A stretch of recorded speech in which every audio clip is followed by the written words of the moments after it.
The first book of Samuel, chapter 1. Now there was a certain man of Ramathaim-Zophim of Mount Ephraim, and his name was Elkanah, the son of Jeroham, the son of Elihu, the son of Tohu, the son of Zuph, an Ephrathite.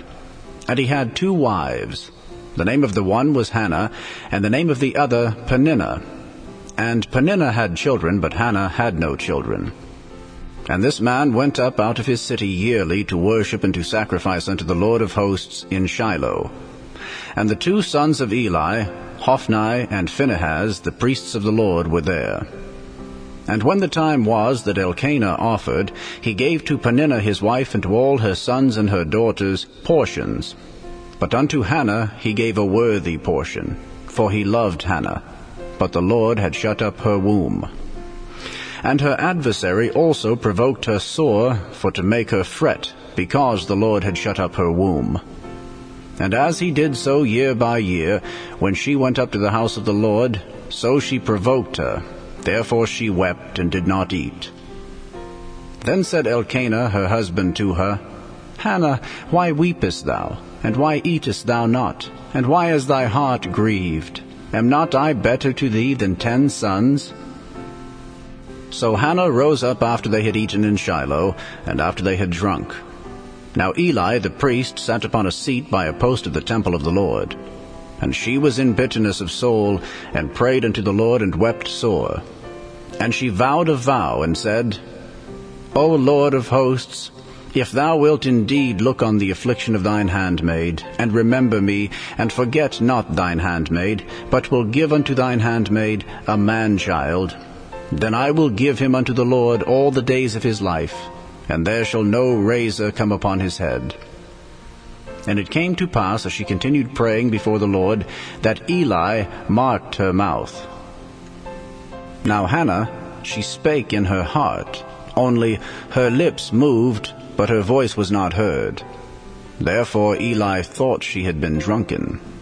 And Eli said unto her, How long wilt thou be drunken? Put away thy wine from thee. And Hannah answered and said, No, my lord, I am a woman of a sorrowful spirit. I have drunk neither wine nor strong drink, but have poured out my soul before the Lord. Count not thine handmaid for a daughter of Belial, for out of the abundance of my complaint and grief have I spoken hitherto. Then Eli answered and said, Go in peace, and the God of Israel grant thee thy petition that thou hast asked of him.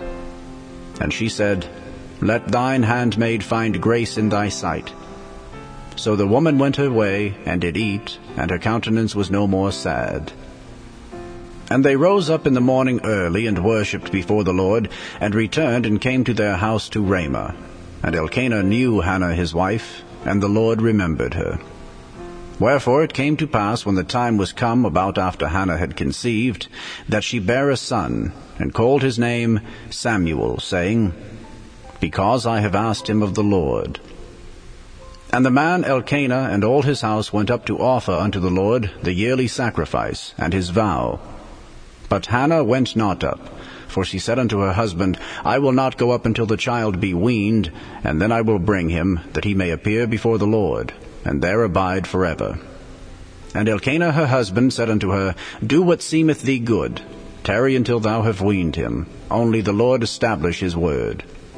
So the woman abode, and gave her son suck until she weaned him. And when she had weaned him, she took him up with her, with 3 bullocks, and 1 ephah of flour, and a bottle of wine, and brought him unto the house of the Lord in Shiloh, and the child was young. And they slew a bullock, and brought the child to Eli. And she said, O my lord, as thy soul liveth, my lord, I am the woman that stood by thee here, praying unto the Lord.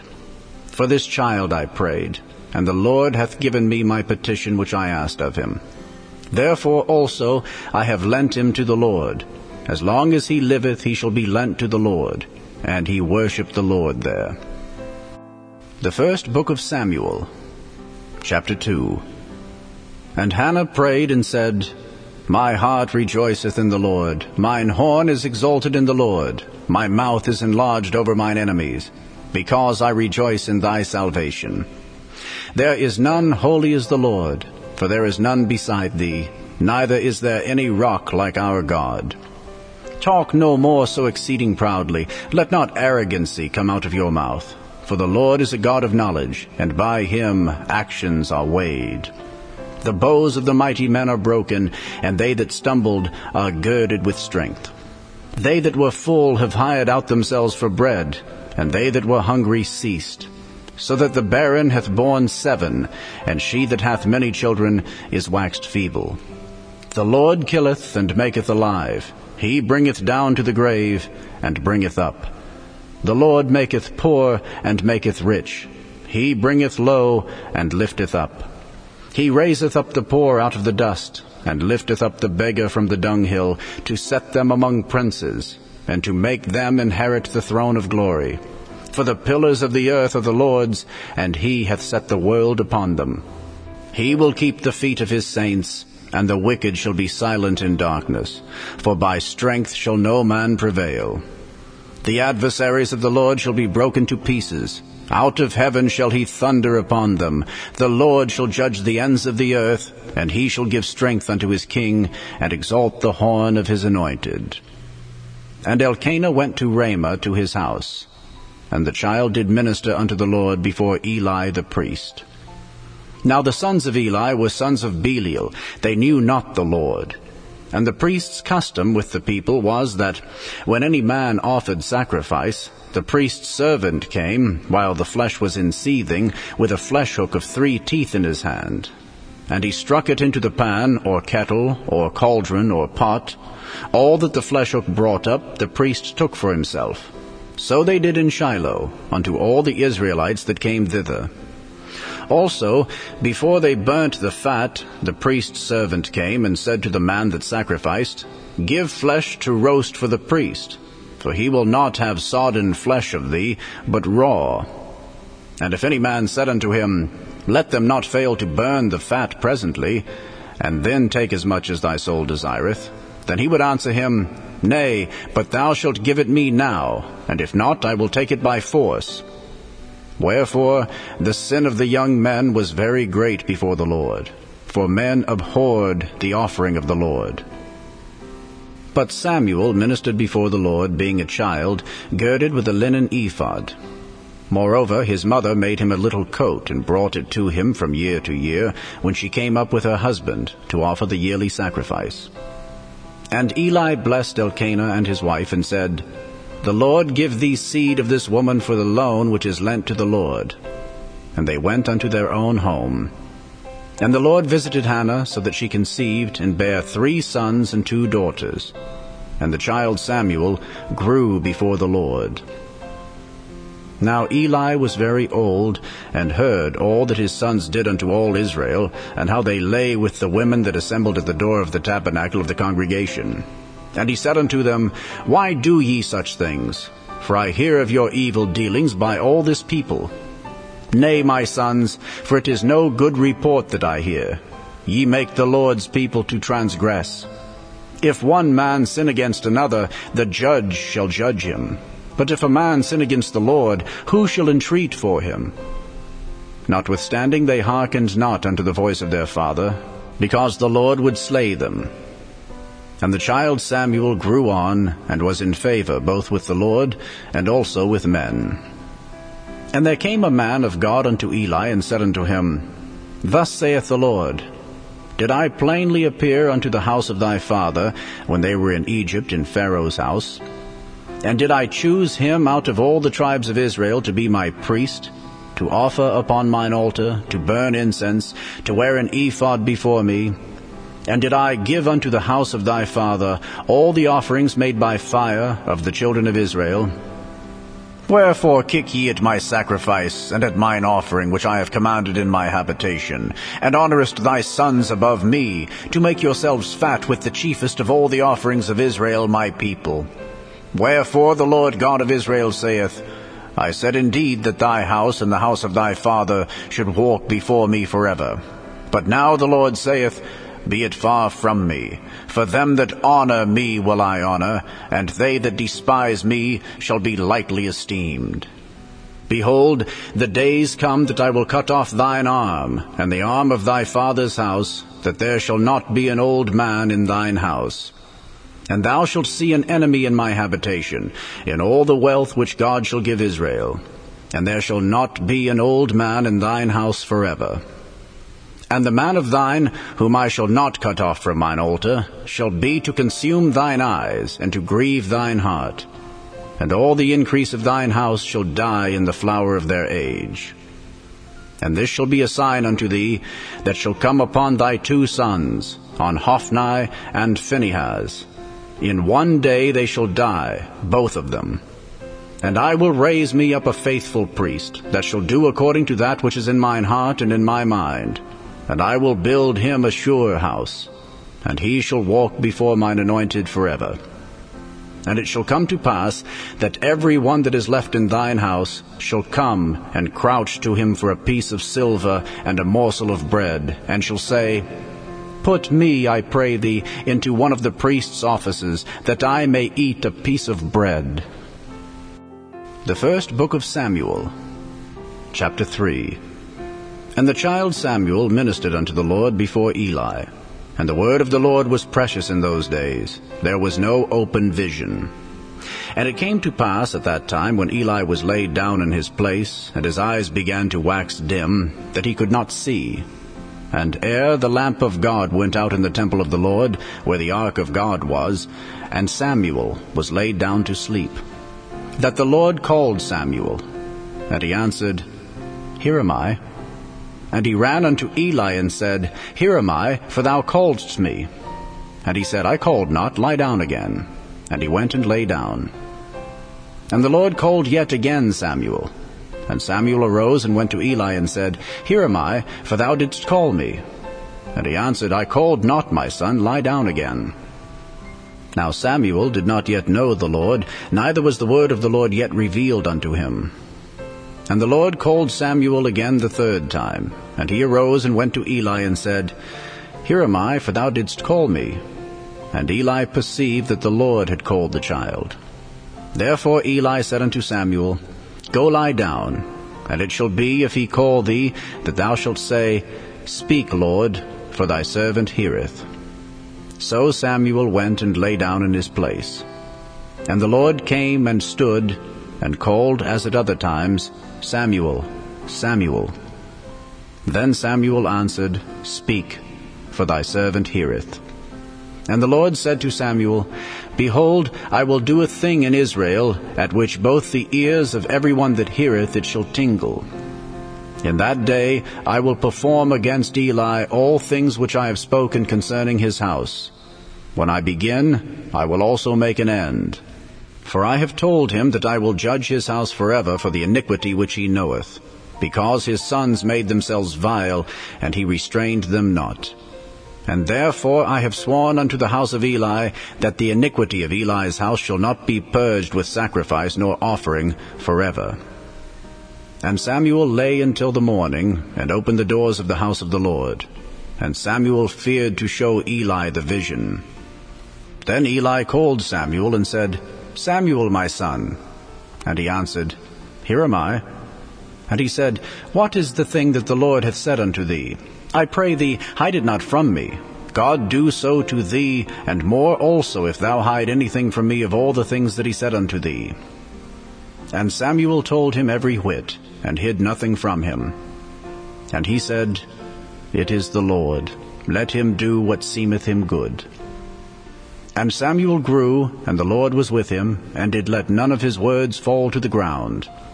And all Israel from Dan even to Beersheba knew that Samuel was established to be a prophet of the Lord.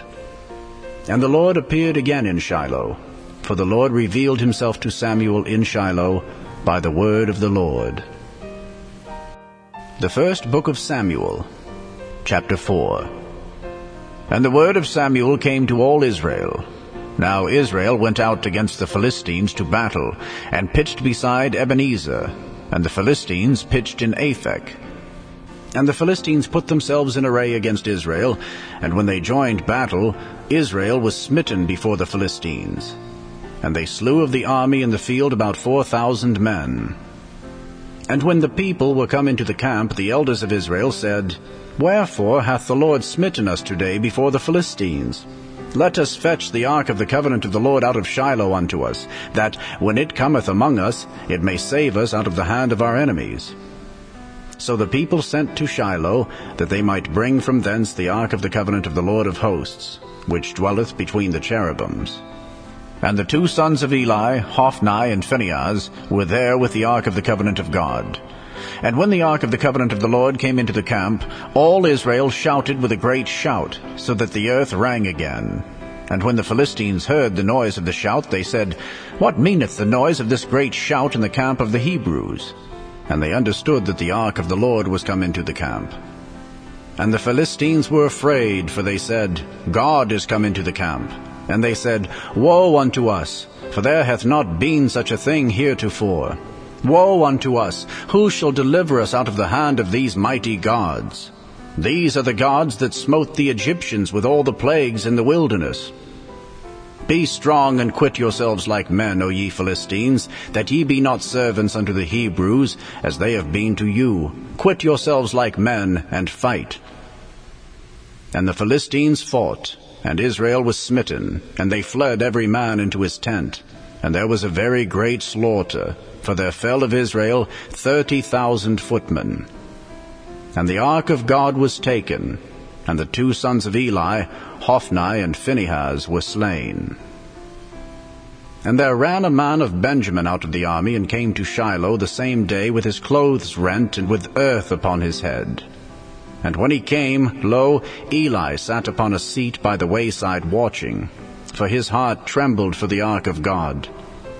And when the man came into the city, and told it, all the city cried out.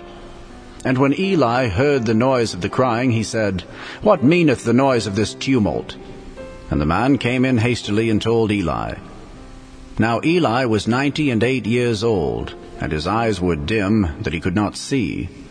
And the man said unto Eli, I am he that came out of the army, and I fled today out of the army. And he said, What is there done, my son? And the messenger answered and said, Israel is fled before the Philistines, and there hath been also a great slaughter among the people. And thy two sons also, Hophni and Phinehas, are dead, and the ark of God is taken. And it came to pass, when he made mention of the ark of God, that he fell from off the seat backward by the side of the gate, and his neck brake, and he died. For he was an old man and heavy. And he had judged Israel 40 years. And his daughter-in-law, Phinehas' wife, was with child, near to be delivered. And when she heard the tidings that the ark of God was taken, and that her father-in-law and her husband were dead, she bowed herself and travailed, for her pains came upon her. And about the time of her death the women that stood by her said unto her, Fear not, for thou hast borne a son. But she answered not, neither did she regard it. And she named the child Ichabod, saying, The glory is departed from Israel, because the ark of God was taken, and because of her father-in-law and her husband. And she said, The glory is departed from Israel, for the ark of God is taken. The first book of Samuel, chapter 5. And the Philistines took the ark of God, and brought it from Ebenezer unto Ashdod. When the Philistines took the ark of God, they brought it into the house of Dagon, and set it by Dagon. And when they of Ashdod arose early on the morrow, behold, Dagon was fallen upon his face to the earth before the ark of the Lord. And they took Dagon, and set him in his place again. And when they arose early on the morrow morning, behold, Dagon was fallen upon his face to the ground before the ark of the Lord. And the head of Dagon, and both the palms of his hands, were cut off upon the threshold. Only the stump of Dagon was left to him. Therefore neither the priests of Dagon, nor any that come into Dagon's house, tread on the threshold of Dagon in Ashdod unto this day. But the hand of the Lord was heavy upon them of Ashdod, and he destroyed them, and smote them with emerods, even Ashdod and the coasts thereof. And when the men of Ashdod saw that it was so, they said, The ark of the God of Israel shall not abide with us, for his hand is sore upon us, and upon Dagon our God. They sent therefore and gathered all the lords of the Philistines unto them, and said, What shall we do with the ark of the God of Israel? And they answered, Let the ark of the God of Israel be carried about unto Gath. And they carried the ark of the God of Israel about thither. And it was so, that after they had carried it about, the hand of the Lord was against the city with a very great destruction. And he smote the men of the city, both small and great, and they had emerods in their secret parts. Therefore they sent the ark of God to Ekron. And it came to pass, as the ark of God came to Ekron, that the Ekronites cried out, saying, They have brought about the ark of the God of Israel to us, to slay us and our people. So they sent and gathered together all the lords of the Philistines, and said, Send away the ark of the God of Israel, and let it go again to his own place, that it slay us not and our people. For there was a deadly destruction throughout all the city. The hand of God was very heavy there. And the men that died not were smitten with the emerods, and the cry of the city went up to heaven. The first book of Samuel, chapter 6. And the ark of the Lord was in the country of the Philistines 7 months. And the Philistines called for the priests and the diviners, saying, What shall we do to the ark of the Lord? Tell us wherewith we shall send it to his place. And they said, If ye send away the ark of the God of Israel, send it not empty, but in any wise return him a trespass offering. Then ye shall be healed, and it shall be known to you why his hand is not removed from you. Then they said, What shall be the trespass offering which we shall return to him? They answered, 5 golden emerods, and 5 golden mice, according to the number of the lords of the Philistines. For one plague was on you all, and on your lords. Wherefore ye shall make images of your emerods, and images of your mice that mar the land. And ye shall give glory unto the God of Israel. Peradventure he will lighten his hand from off you, and from off your gods, and from off your land. Wherefore then do ye harden your hearts, as the Egyptians and Pharaoh hardened their hearts? When he had wrought wonderfully among them, did they not let the people go, and they departed? Now therefore make a new cart, and take 2 milch kine, on which there hath come no yoke, and tie the kine to the cart, and bring their calves home from them. And take the ark of the Lord, and lay it upon the cart, and put the jewels of gold, which ye return him for a trespass offering, in a coffer by the side thereof, and send it away, that it may go. And see, if it goeth up by the way of his own coast to Bethshemesh, then he hath done us this great evil. But if not, then we shall know that it is not his hand that smote us. It was a chance that happened to us. And the men did so. And they took 2 milch kine, and tied them to the cart, and shut up their calves at home.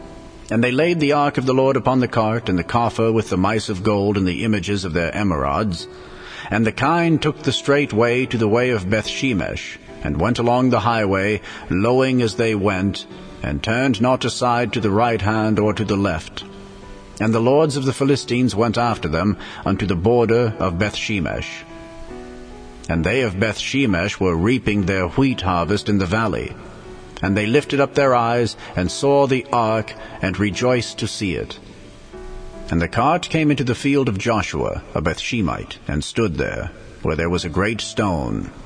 And they clave the wood of the cart, and offered the kine a burnt offering unto the Lord.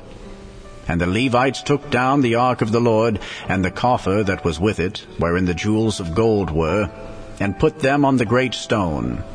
And the men of Bethshemesh offered burnt offerings and sacrificed sacrifices the same day unto the Lord. And when the 5 lords of the Philistines had seen it, they returned to Ekron the same day. And these are the golden emerods which the Philistines returned for a trespass offering unto the Lord. For Ashdod 1, for Gaza 1, for Askelon 1, for Gath 1, for Ekron 1. And the golden mice according to the number of all the cities of the Philistines, belonging to the 5 lords, both of fenced cities and of country villages, even unto the great stone of Abel, whereon they set down the ark of the Lord.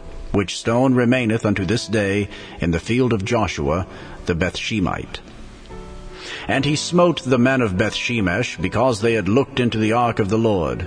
Even he smote of the people 50,060 men. And the people lamented, because the Lord had smitten many of the people with a great slaughter. And the men of Bethshemesh said, Who is able to stand before this holy Lord God? And to whom shall he go up from us? And they sent messengers to the inhabitants of Kirjath-jearim, saying, The Philistines have brought again the ark of the Lord. Come ye down, and fetch it up to you. The first book of Samuel, chapter 7. And the men of Kirjath-jearim came and fetched up the ark of the Lord, and brought it into the house of Abinadab in the hill, and sanctified Eleazar his son to keep the ark of the Lord. And it came to pass, while the ark abode in Kirjath-jearim, that the time was long, for it was 20 years. And all the house of Israel lamented after the Lord. And Samuel spake unto all the house of Israel, saying, If ye do return unto the Lord with all your hearts, then put away the strange gods and Ashtaroth from among you, and prepare your hearts unto the Lord, and serve him only, and he will deliver you out of the hand of the Philistines. Then the children of Israel did put away Baalim and Ashtaroth, and served the Lord only. And Samuel said, Gather all Israel to Mizpeh, and I will pray for you unto the Lord. And they gathered together to Mizpeh, and drew water, and poured it out before the Lord, and fasted on that day, and said there, We have sinned against the Lord. And Samuel judged the children of Israel in Mizpeh. And when the Philistines heard that the children of Israel were gathered together to Mizpeh, the lords of the Philistines went up against Israel. And when the children of Israel heard it, they were afraid of the Philistines. And the children of Israel said to Samuel, Cease not to cry unto the Lord our God for us, that he will save us out of the hand of the Philistines. And Samuel took a sucking lamb, and offered it for a burnt offering holy unto the Lord. And Samuel cried unto the Lord for Israel, and the Lord heard him. And as Samuel was offering up the burnt offering, the Philistines drew near to battle against Israel. But the Lord thundered with a great thunder on that day upon the Philistines, and discomfited them. And they were smitten before Israel. And the men of Israel went out of Mizpeh, and pursued the Philistines, and smote them, until they came under Bethkar. Then Samuel took a stone, and set it between Mizpeh and Shen, and called the name of it Ebenezer, saying, Hitherto hath the Lord helped us. So the Philistines were subdued, and they came no more into the coast of Israel. And the hand of the Lord was against the Philistines all the days of Samuel. And the cities which the Philistines had taken from Israel were restored to Israel, from Ekron even unto Gath. And the coasts thereof did Israel deliver out of the hands of the Philistines. And there was peace between Israel and the Amorites. And Samuel judged Israel all the days of his life. And he went from year to year in circuit to Bethel, and Gilgal, and Mizpeh, and judged Israel in all those places. And his return was to Ramah, for there was his house, and there he judged Israel. And there he built an altar unto the Lord. The first book of Samuel, chapter 8.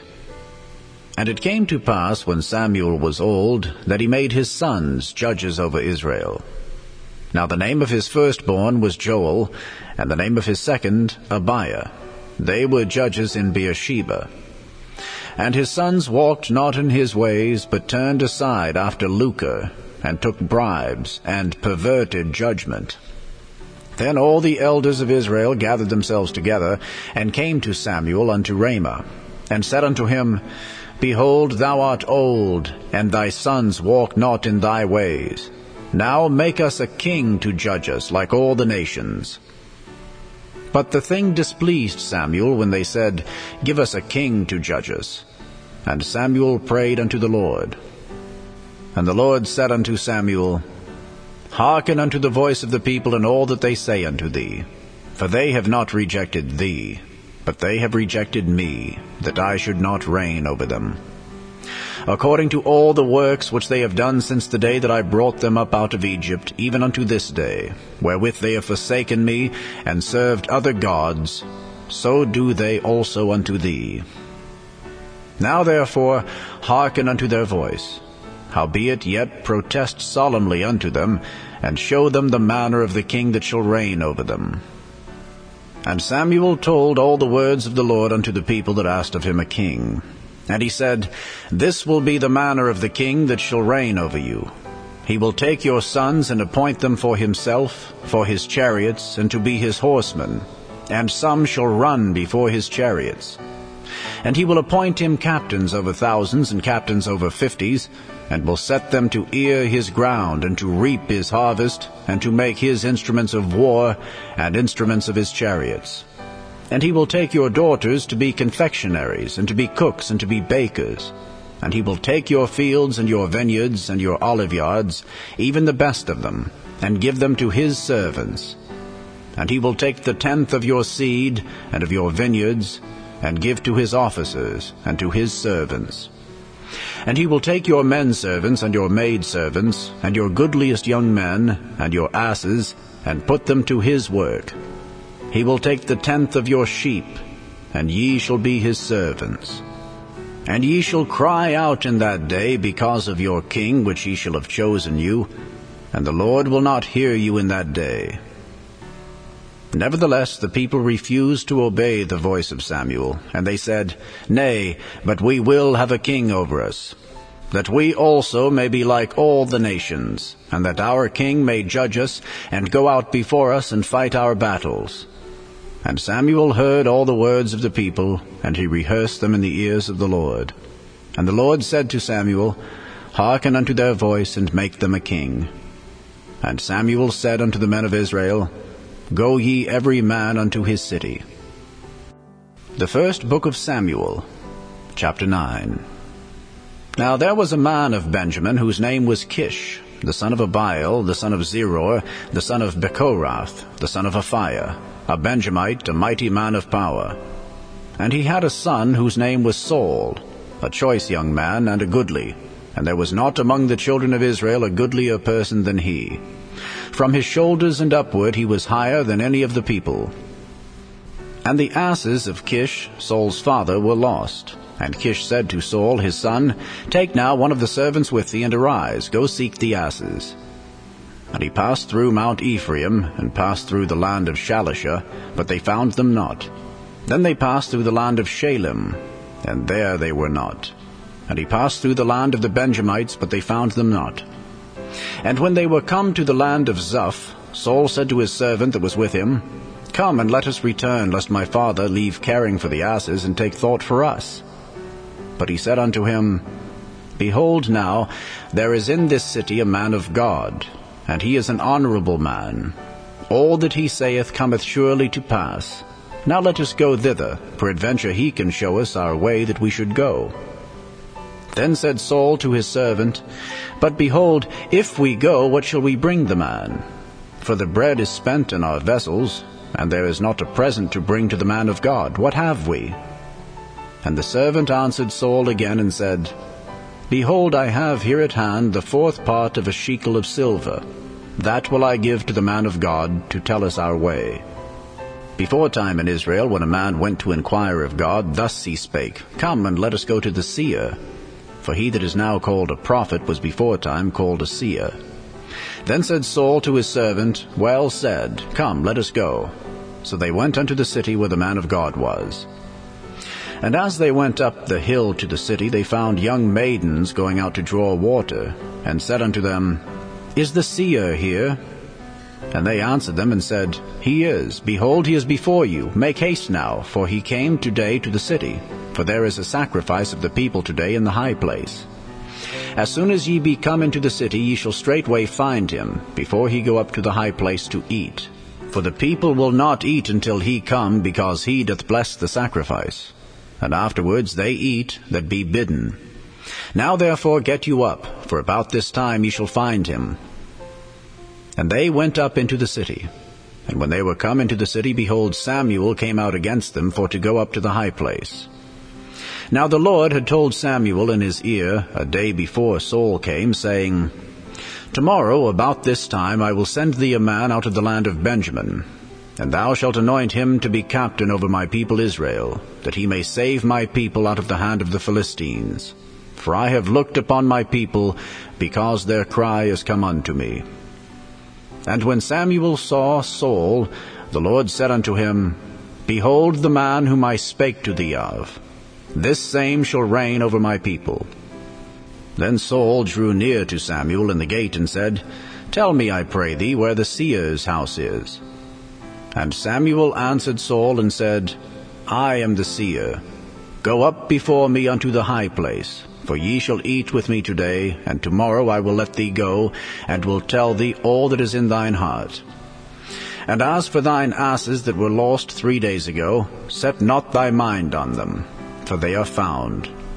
And on whom is all the desire of Israel? Is it not on thee, and on all thy father's house? And Saul answered and said, Am not I a Benjamite of the smallest of the tribes of Israel, and my family the least of all the families of the tribe of Benjamin? Wherefore then speakest thou so to me? And Samuel took Saul and his servant, and brought them into the parlor, and made them sit in the chiefest place among them that were bidden, which were about 30 persons. And Samuel said unto the cook, Bring the portion which I gave thee, of which I said unto thee, Set it by thee. And the cook took up the shoulder, and that which was upon it, and set it before Saul. And Samuel said, Behold that which is left, set it before thee, and eat. For unto this time hath it been kept for thee, since I said, I have invited the people. So Saul did eat with Samuel that day. And when they were come down from the high place into the city, Samuel communed with Saul upon the top of the house. And they arose early. And it came to pass about the spring of the day, that Samuel called Saul to the top of the house, saying, Up, that I may send thee away. And Saul arose, and they went out, both of them, he and Samuel abroad. And as they were going down to the end of the city, Samuel said to Saul, Bid the servant pass on before us. And he passed on. But stand thou still a while, that I may show thee the word of God. The first book of Samuel, chapter 10. Then Samuel took a vial of oil, and poured it upon his head, and kissed him, and said, Is it not because the Lord hath anointed thee to be captain over his inheritance? When thou art departed from me today, then thou shalt find 2 men by Rachel's sepulchre, in the border of Benjamin at Zelzah. And they will say unto thee, The asses which thou wentest to seek are found. And lo, thy father hath left the care of the asses, and sorroweth for you, saying, What shall I do for my son? Then shalt thou go on forward from thence, and thou shalt come to the plain of Tabor. And there shall meet thee 3 men going up to God to Bethel, one carrying 3 kids, and another carrying 3 loaves of bread, and another carrying a bottle of wine. And they will salute thee, and give thee 2 loaves of bread, which thou shalt receive of their hands. After that thou shalt come to the hill of God, where is the garrison of the Philistines. And it shall come to pass, when thou art come thither to the city, that thou shalt meet a company of prophets coming down from the high place with a psaltery, and a tabret, and a pipe, and a harp before them. And they shall prophesy.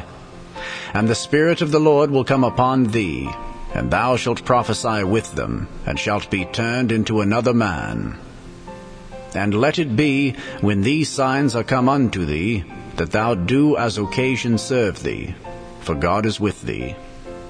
And thou shalt go down before me to Gilgal, and behold, I will come down unto thee to offer burnt offerings, and to sacrifice sacrifices of peace offerings. 7 days shalt thou tarry till I come to thee, and show thee what thou shalt do. And it was so, that when he had turned his back to go from Samuel, God gave him another heart, and all those signs came to pass that day.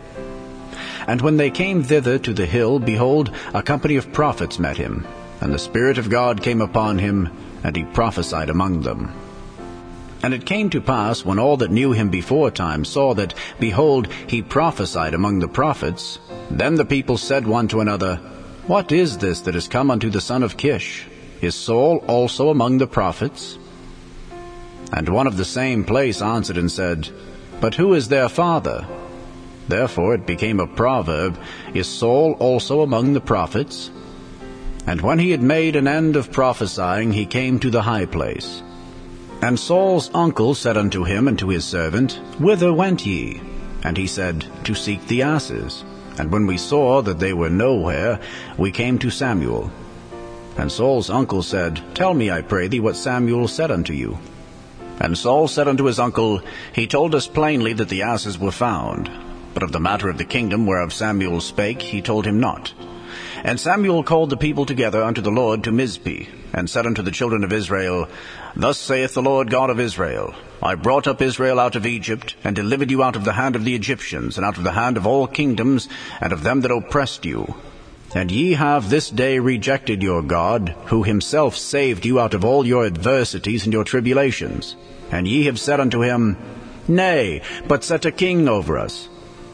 Now therefore present yourselves before the Lord by your tribes and by your thousands. And when Samuel had caused all the tribes of Israel to come near, the tribe of Benjamin was taken. When he had caused the tribe of Benjamin to come near by their families, the family of Matri was taken. And Saul, the son of Kish, was taken. And when they sought him, he could not be found. Therefore they inquired of the Lord further, if the man should yet come thither.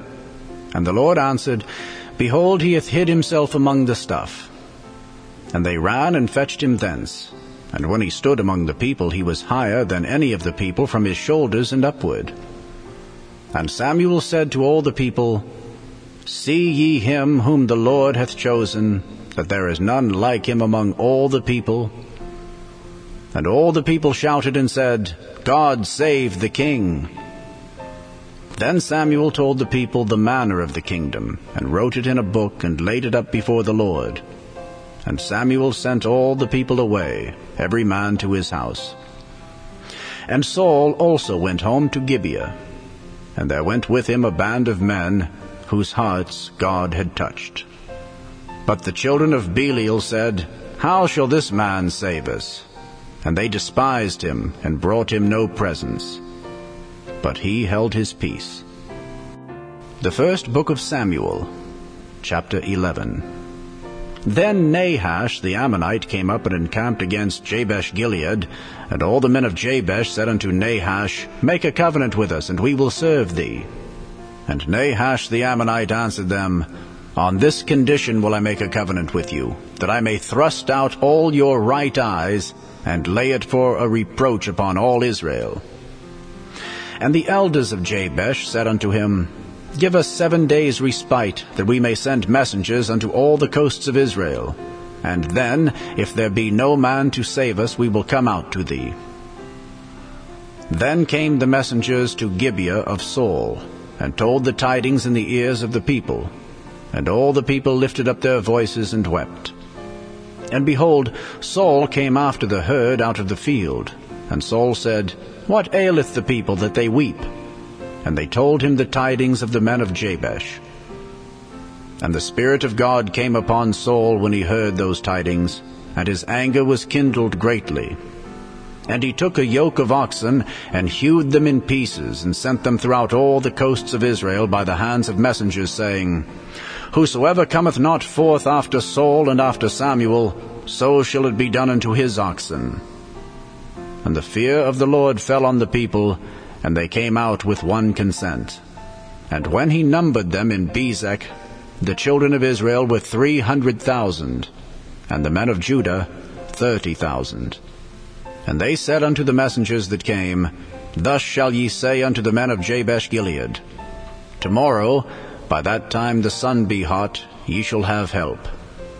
And the messengers came and showed it to the men of Jabesh, and they were glad. Therefore the men of Jabesh said, Tomorrow we will come out unto you, and ye shall do with us all that seemeth good unto you. And it was so on the morrow, that Saul put the people in 3 companies. And they came into the midst of the host in the morning watch, and slew the Ammonites until the heat of the day. And it came to pass that they which remained were scattered, so that 2 of them were not left together. And the people said unto Samuel, Who is he that said, Shall Saul reign over us? Bring the men, that we may put them to death. And Saul said, There shall not a man be put to death this day, for today the Lord hath wrought salvation in Israel. Then said Samuel to the people, Come, and let us go to Gilgal, and renew the kingdom there. And all the people went to Gilgal, and there they made Saul king before the Lord in Gilgal. And there they sacrificed sacrifices of peace offerings before the Lord. And there Saul and all the men of Israel rejoiced greatly. The first book of Samuel, chapter 12. And Samuel said unto all Israel, Behold, I have hearkened unto your voice in all that ye said unto me, and have made a king over you. And now, behold, the king walketh before you, and I am old and grey-headed. And behold, my sons are with you, and I have walked before you from my childhood unto this day. Behold, here I am.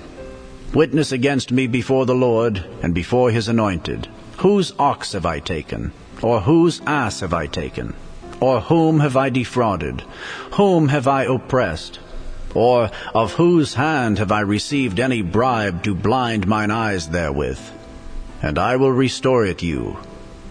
And they said, Thou hast not defrauded us, nor oppressed us, neither hast thou taken aught of any man's hand. And he said unto them, The Lord is witness against you, and his anointed is witness this day, that ye have not found aught in my hand. And they answered, He is witness. And Samuel said unto the people, It is the Lord that advanced Moses and Aaron, and that brought your fathers up out of the land of Egypt. Now therefore stand still, that I may reason with you before the Lord of all the righteous acts of the Lord, which he did to you and to your fathers.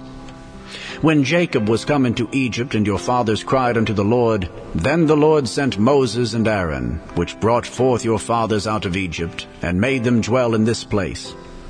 And when they forgat the Lord their God, he sold them into the hand of Sisera, captain of the host of Hazor, and into the hand of the Philistines, and into the hand of the king of Moab. And they fought against them. And they cried unto the Lord, and said, We have sinned, because we have forsaken the Lord, and have served Baalim and Ashtaroth. But now deliver us out of the hand of our enemies, and we will serve thee. And the Lord sent Jerubbaal, and Bedan, and Jephthah, and Samuel, and delivered you out of the hand of your enemies on every side, and ye dwelled safe. And when ye saw that Nahash, the king of the children of Ammon, came against you, ye said unto me, Nay, but a king shall reign over us, when the Lord your God was your king. Now therefore behold the king whom ye have chosen, and whom ye have desired. And behold, the Lord hath set a king over you. If ye will fear the Lord, and serve him, and obey his voice, and not rebel against the commandment of the Lord, then shall both ye and also the king that reigneth over you continue following the Lord your God. But if ye will not obey the voice of the Lord, but rebel against the commandment of the Lord, then shall the hand of the Lord be against you, as it was against your fathers. Now therefore stand and see this great thing which the Lord will do before your eyes. Is it not wheat harvest today? I will call unto the Lord, and he shall send thunder and rain, that ye may perceive and see that your wickedness is great, which ye have done in the sight of the Lord, in asking you a king. So Samuel called unto the Lord, and the Lord sent thunder and rain that day. And all the people greatly feared the Lord and Samuel. And all the people said unto Samuel, Pray for thy servants unto the Lord thy God, that we die not. For we have added unto all our sins this evil, to ask us a king. And Samuel said unto the people, Fear not.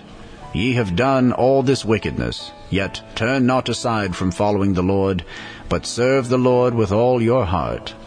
And turn ye not aside, for then should ye go after vain things which cannot profit nor deliver, for they are vain. For the Lord will not forsake his people for his great name's sake, because it hath pleased the Lord to make you his people. Moreover, as for me, God forbid that I should sin against the Lord in ceasing to pray for you. But I will teach you the good and the right way. Only fear the Lord, and serve him in truth with all your heart. For consider how great things he hath done for you. But if ye shall still do wickedly, ye shall be consumed, both ye and your king. The first book of Samuel, chapter 13. Saul reigned 1 year, and when he had reigned 2 years over Israel, Saul chose him 3,000 men of Israel, whereof 2,000 were with Saul in Michmash and in Mount Bethel, and 1,000 were with Jonathan in Gibeah of Benjamin. And the rest of the people he sent every man to his tent. And Jonathan smote the garrison of the Philistines that was in Geba, and the Philistines heard of it. And Saul blew the trumpet throughout all the land, saying, Let the Hebrews hear. And all Israel heard say that Saul had smitten a garrison of the Philistines, and that Israel also was had in abomination with the Philistines. And the people were called together after Saul to Gilgal. And the Philistines gathered themselves together to fight with Israel, 30,000 chariots, and 6,000 horsemen, and people as the sand which is on the seashore in multitude.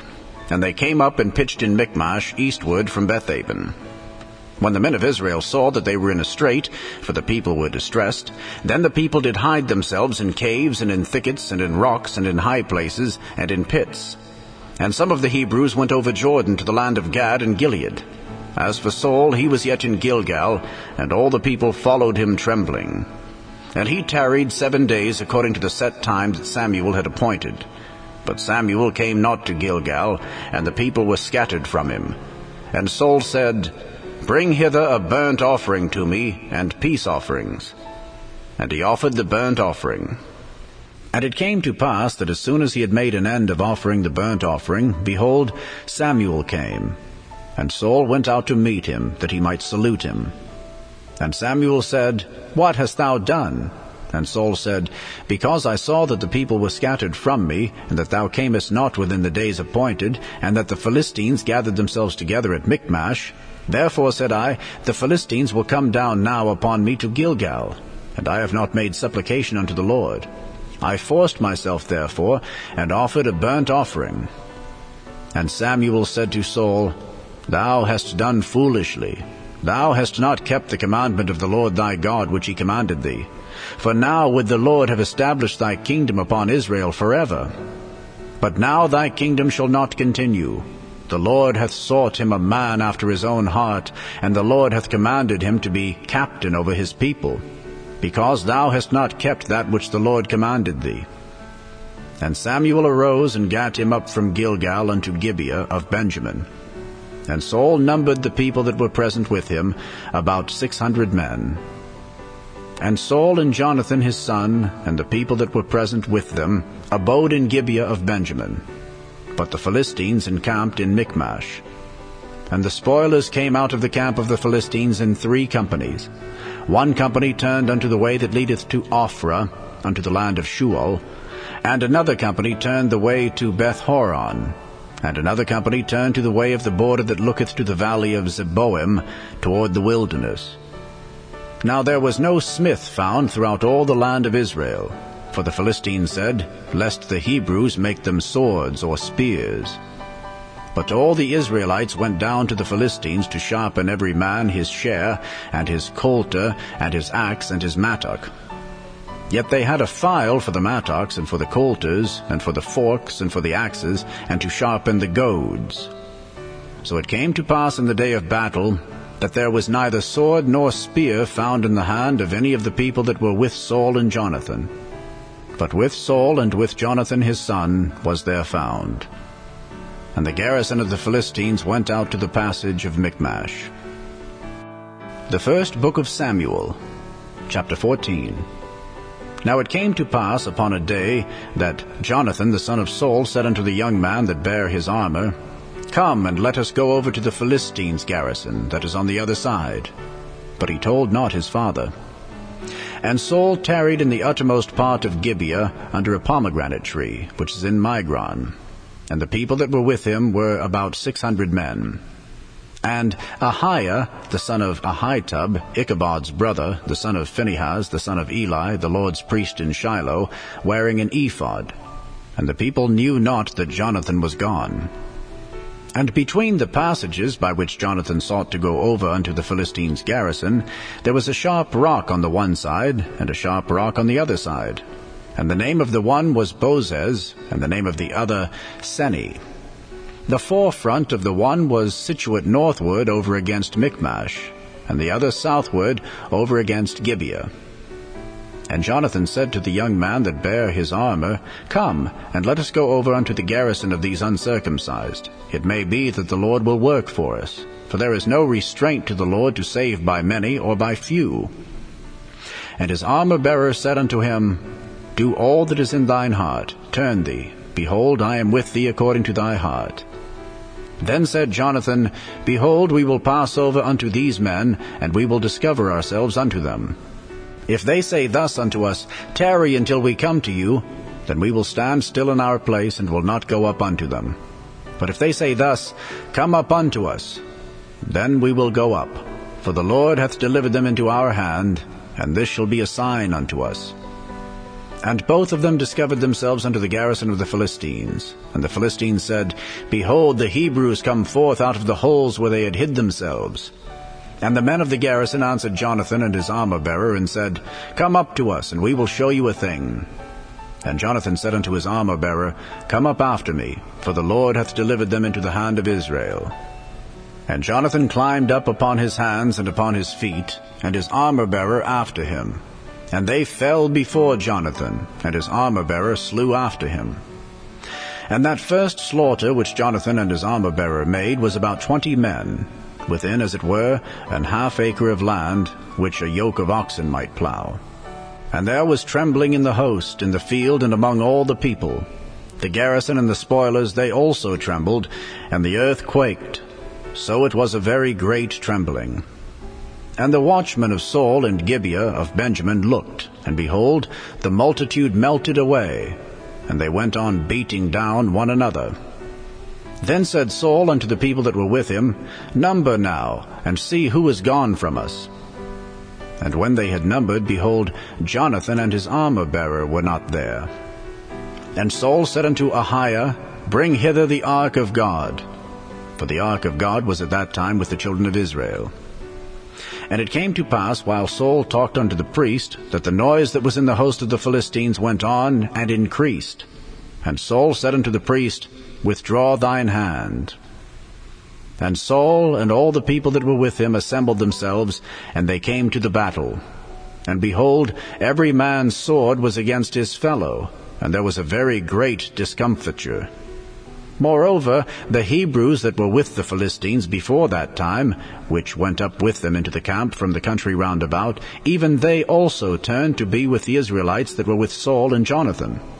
Likewise all the men of Israel, which had hid themselves in Mount Ephraim, when they heard that the Philistines fled, even they also followed hard after them in the battle. So the Lord saved Israel that day, and the battle passed over unto Bethaven. And the men of Israel were distressed that day. For Saul had adjured the people, saying, Cursed be the man that eateth any food until evening, that I may be avenged on mine enemies. So none of the people tasted any food. And all they of the land came to a wood, and there was honey upon the ground. And when the people were come into the wood, behold, the honey dropped, but no man put his hand to his mouth, for the people feared the oath. But Jonathan heard not when his father charged the people with the oath. Wherefore he put forth the end of the rod that was in his hand, and dipped it in an honeycomb, and put his hand to his mouth, and his eyes were enlightened. Then answered one of the people, and said, Thy father straitly charged the people with an oath, saying, Cursed be the man that eateth any food this day. And the people were faint. Then said Jonathan, My father hath troubled the land. See, I pray you, how mine eyes have been enlightened, because I tasted a little of this honey. How much more, if haply the people had eaten freely today of the spoil of their enemies which they found? For had there not been now a much greater slaughter among the Philistines? And they smote the Philistines that day from Michmash to Aijalon, and the people were very faint. And the people flew upon the spoil, and took sheep and oxen and calves, and slew them on the ground, and the people did eat them with the blood. Then they told Saul, saying, Behold, the people sin against the Lord, in that they eat with the blood. And he said, Ye have transgressed. Roll a great stone unto me this day. And Saul said, Disperse yourselves among the people, and say unto them, Bring me hither every man his ox, and every man his sheep, and slay them here and eat.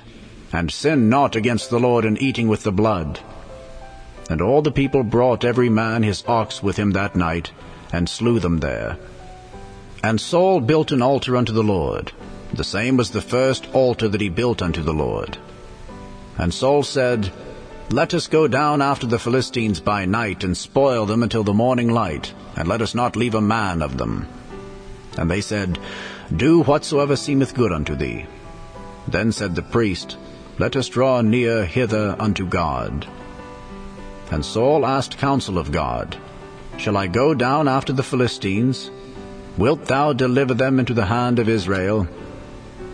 But he answered him not that day.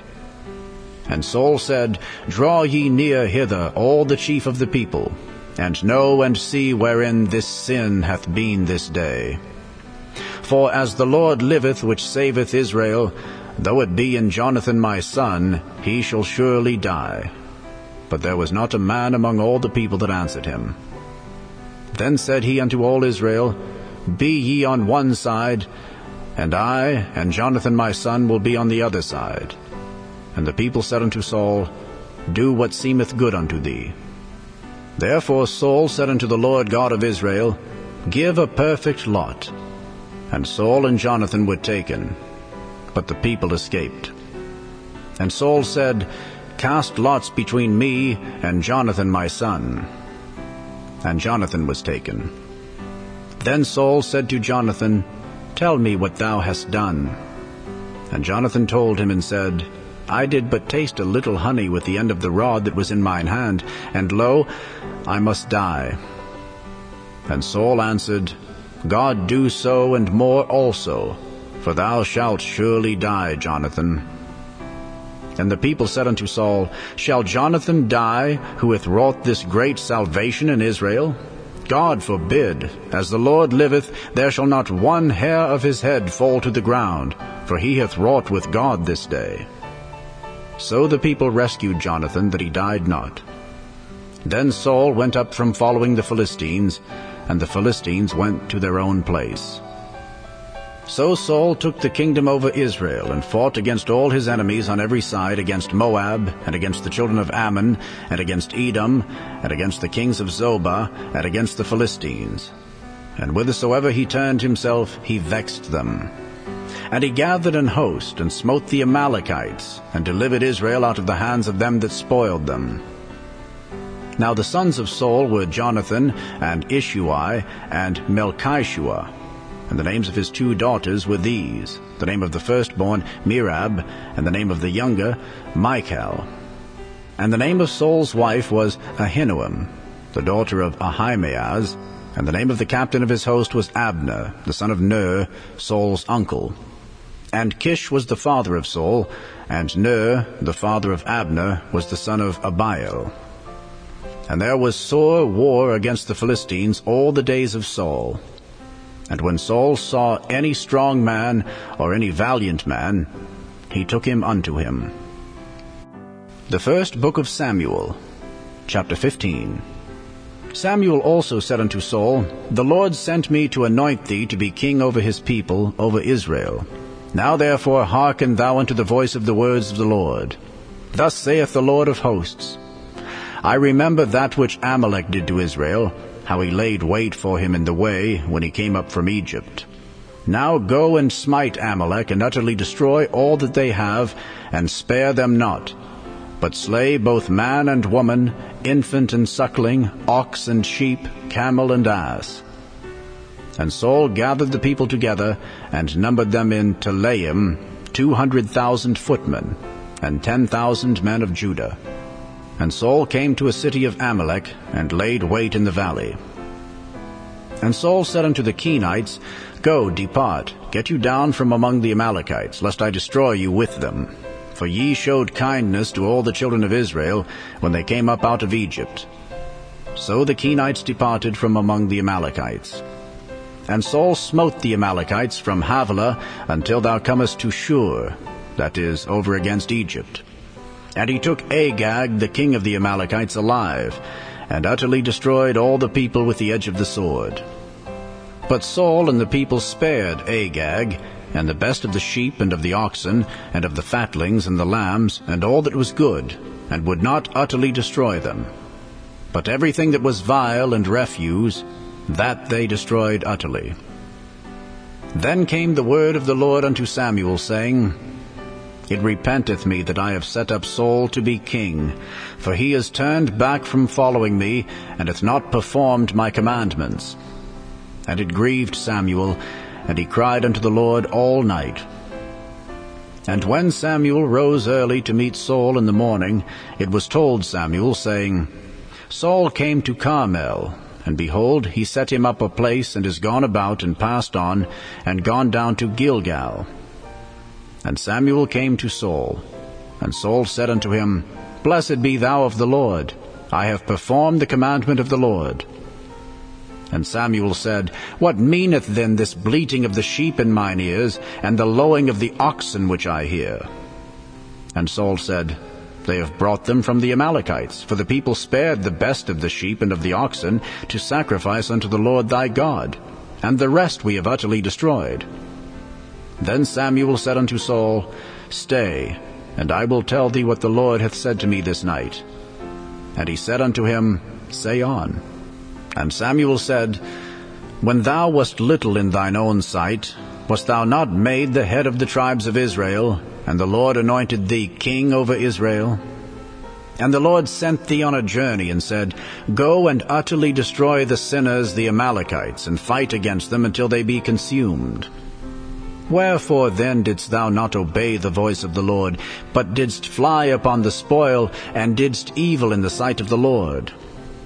And Saul said unto Samuel, Yea, I have obeyed the voice of the Lord, and have gone the way which the Lord sent me, and have brought Agag the king of Amalek, and have utterly destroyed the Amalekites. But the people took of the spoil sheep and oxen, the chief of the things which should have been utterly destroyed, to sacrifice unto the Lord thy God in Gilgal. And Samuel said, Hath the Lord as great delight in burnt offerings and sacrifices as in obeying the voice of the Lord? Behold, to obey is better than sacrifice, and to hearken than the fat of rams. For rebellion is as the sin of witchcraft, and stubbornness is as iniquity and idolatry. Because thou hast rejected the word of the Lord, he hath also rejected thee from being king. And Saul said unto Samuel, I have sinned, for I have transgressed the commandment of the Lord and thy words, because I feared the people and obeyed their voice. Now therefore I pray thee, pardon my sin, and turn again with me, that I may worship the Lord. And Samuel said unto Saul, I will not return with thee, for thou hast rejected the word of the Lord, and the Lord hath rejected thee from being king over Israel. And as Samuel turned about to go away, he laid hold upon the skirt of his mantle, and it rent. And Samuel said unto him, The Lord hath rent the kingdom of Israel from thee this day, and hath given it to a neighbor of thine that is better than thou. And also the strength of Israel will not lie nor repent, for he is not a man that he should repent. Then he said, I have sinned, yet honor me now, I pray thee, before the elders of my people and before Israel, and turn again with me, that I may worship the Lord thy God. So Samuel turned again after Saul, and Saul worshipped the Lord. Then said Samuel, Bring ye hither to me Agag, the king of the Amalekites. And Agag came unto him delicately. And Agag said, Surely the bitterness of death is past. And Samuel said, As thy sword hath made women childless, so shall thy mother be childless among women. And Samuel hewed Agag in pieces before the Lord in Gilgal. Then Samuel went to Ramah, and Saul went up to his house to Gibeah of Saul. And Samuel came no more to see Saul until the day of his death.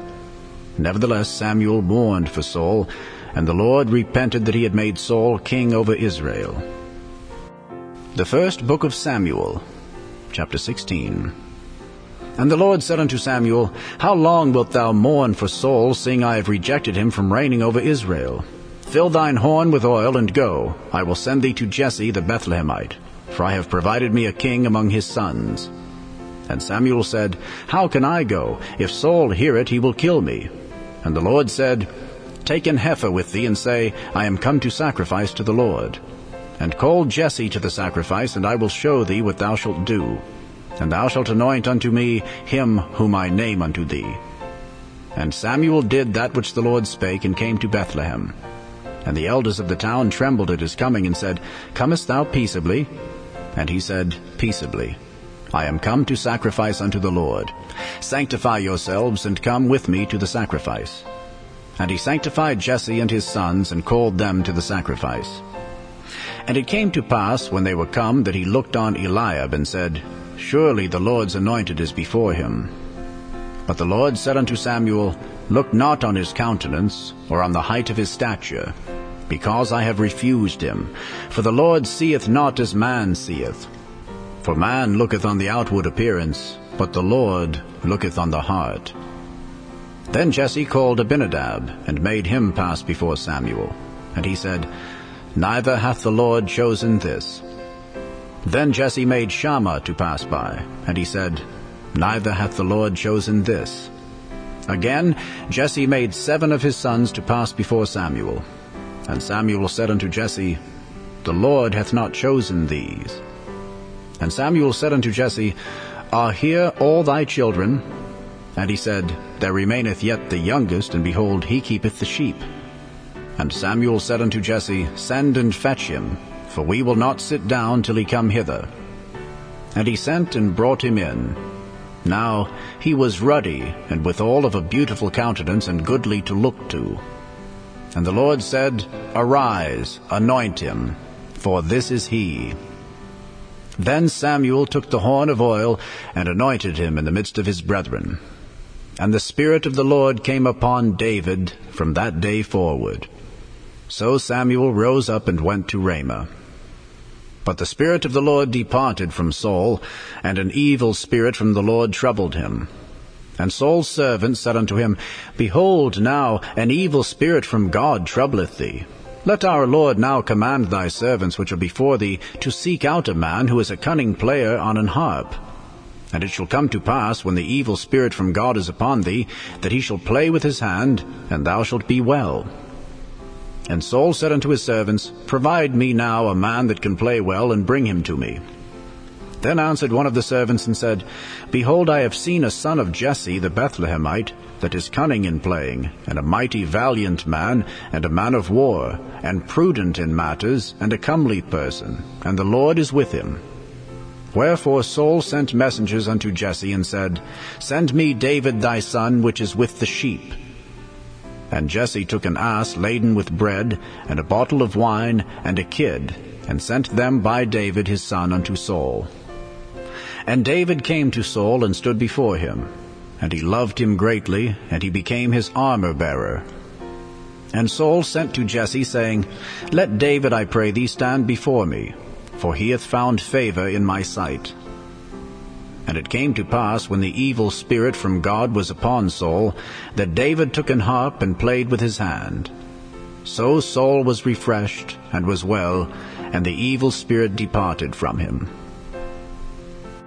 The first book of Samuel, chapter 17.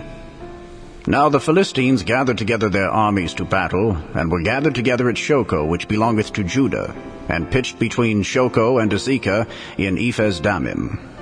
And Saul and the men of Israel were gathered together, and pitched by the valley of Elah, and set the battle in array against the Philistines. And the Philistines stood on a mountain on the one side, and Israel stood on a mountain on the other side.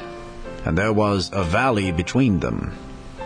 And there went out a champion out of the camp of the Philistines, named Goliath, of Gath, whose height was 6 cubits and a span. And he had an helmet of brass upon his head, and he was armed with a coat of mail, and the weight of the coat was 5,000 shekels of brass. And he had greaves of brass upon his legs, and a target of brass between his shoulders. And the staff of his spear was like a weaver's beam, and his spear's head weighed 600 shekels of iron. And one bearing a shield went before him. And he stood and cried unto the armies of Israel, and said unto them, Why are ye come out to set your battle in array? Am not I a Philistine, and ye servants to Saul? Choose you a man for you, and let him come down to me. If he be able to fight with me and to kill me, then will we be your servants. But if I prevail against him and kill him, then shall ye be our servants and serve us. And the Philistine said, I defy the armies of Israel this day. Give me a man, that we may fight together. When Saul and all Israel heard those words of the Philistine, they were dismayed and greatly afraid. Now David was the son of that Ephrathite of Bethlehem, Judah, whose name was Jesse, and he had 8 sons. And the man went among men for an old man in the days of Saul. And the 3 eldest sons of Jesse went and followed Saul to the battle. And the names of his 3 sons that went to the battle were Eliab the firstborn, and next unto him Abinadab, and the third Shammah. And David was the youngest, and the 3 eldest followed Saul. But David went and returned from Saul to feed his father's sheep at Bethlehem. And the Philistine drew near morning and evening, and presented himself 40 days. And Jesse said unto David his son, Take now for thy brethren an ephah of this parched corn, and these 10 loaves, and run to the camp to thy brethren. And carry these 10 cheeses unto the captain of their 1,000, and look how thy brethren fare, and take their pledge. Now Saul and they and all the men of Israel were in the valley of Elah, fighting with the Philistines. And David rose up early in the morning, and left the sheep with a keeper, and took and went as Jesse had commanded him. And he came to the trench as the host was going forth to the fight, and shouted for the battle. For Israel and the Philistines had put the battle in array, army against army. And David left his carriage in the hand of the keeper of the carriage, and ran into the army, and came and saluted his brethren. And as he talked with them, behold, there came up the champion, the Philistine of Gath, Goliath by name, out of the armies of the Philistines, and spake according to the same words. And David heard them. And all the men of Israel, when they saw the man, fled from him, and were sore afraid.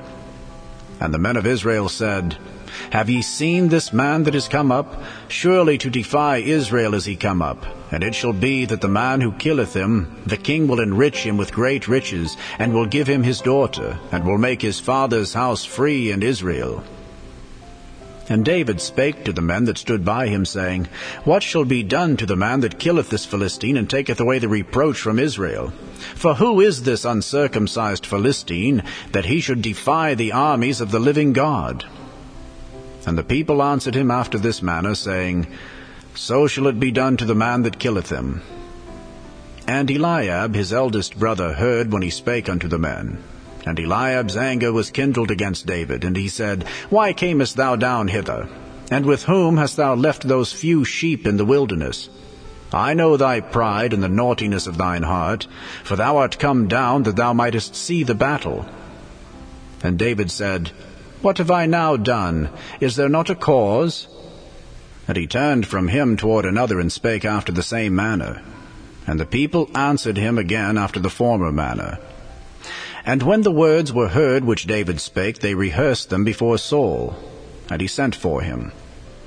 And David said to Saul, Let no man's heart fail because of him. Thy servant will go and fight with this Philistine. And Saul said to David, Thou art not able to go against this Philistine to fight with him, for thou art but a youth, and he a man of war from his youth. And David said unto Saul, Thy servant kept his father's sheep, and there came a lion and a bear, and took a lamb out of the flock. And I went out after him, and smote him, and delivered it out of his mouth. And when he arose against me, I caught him by his beard, and smote him, and slew him. Thy servant slew both the lion and the bear.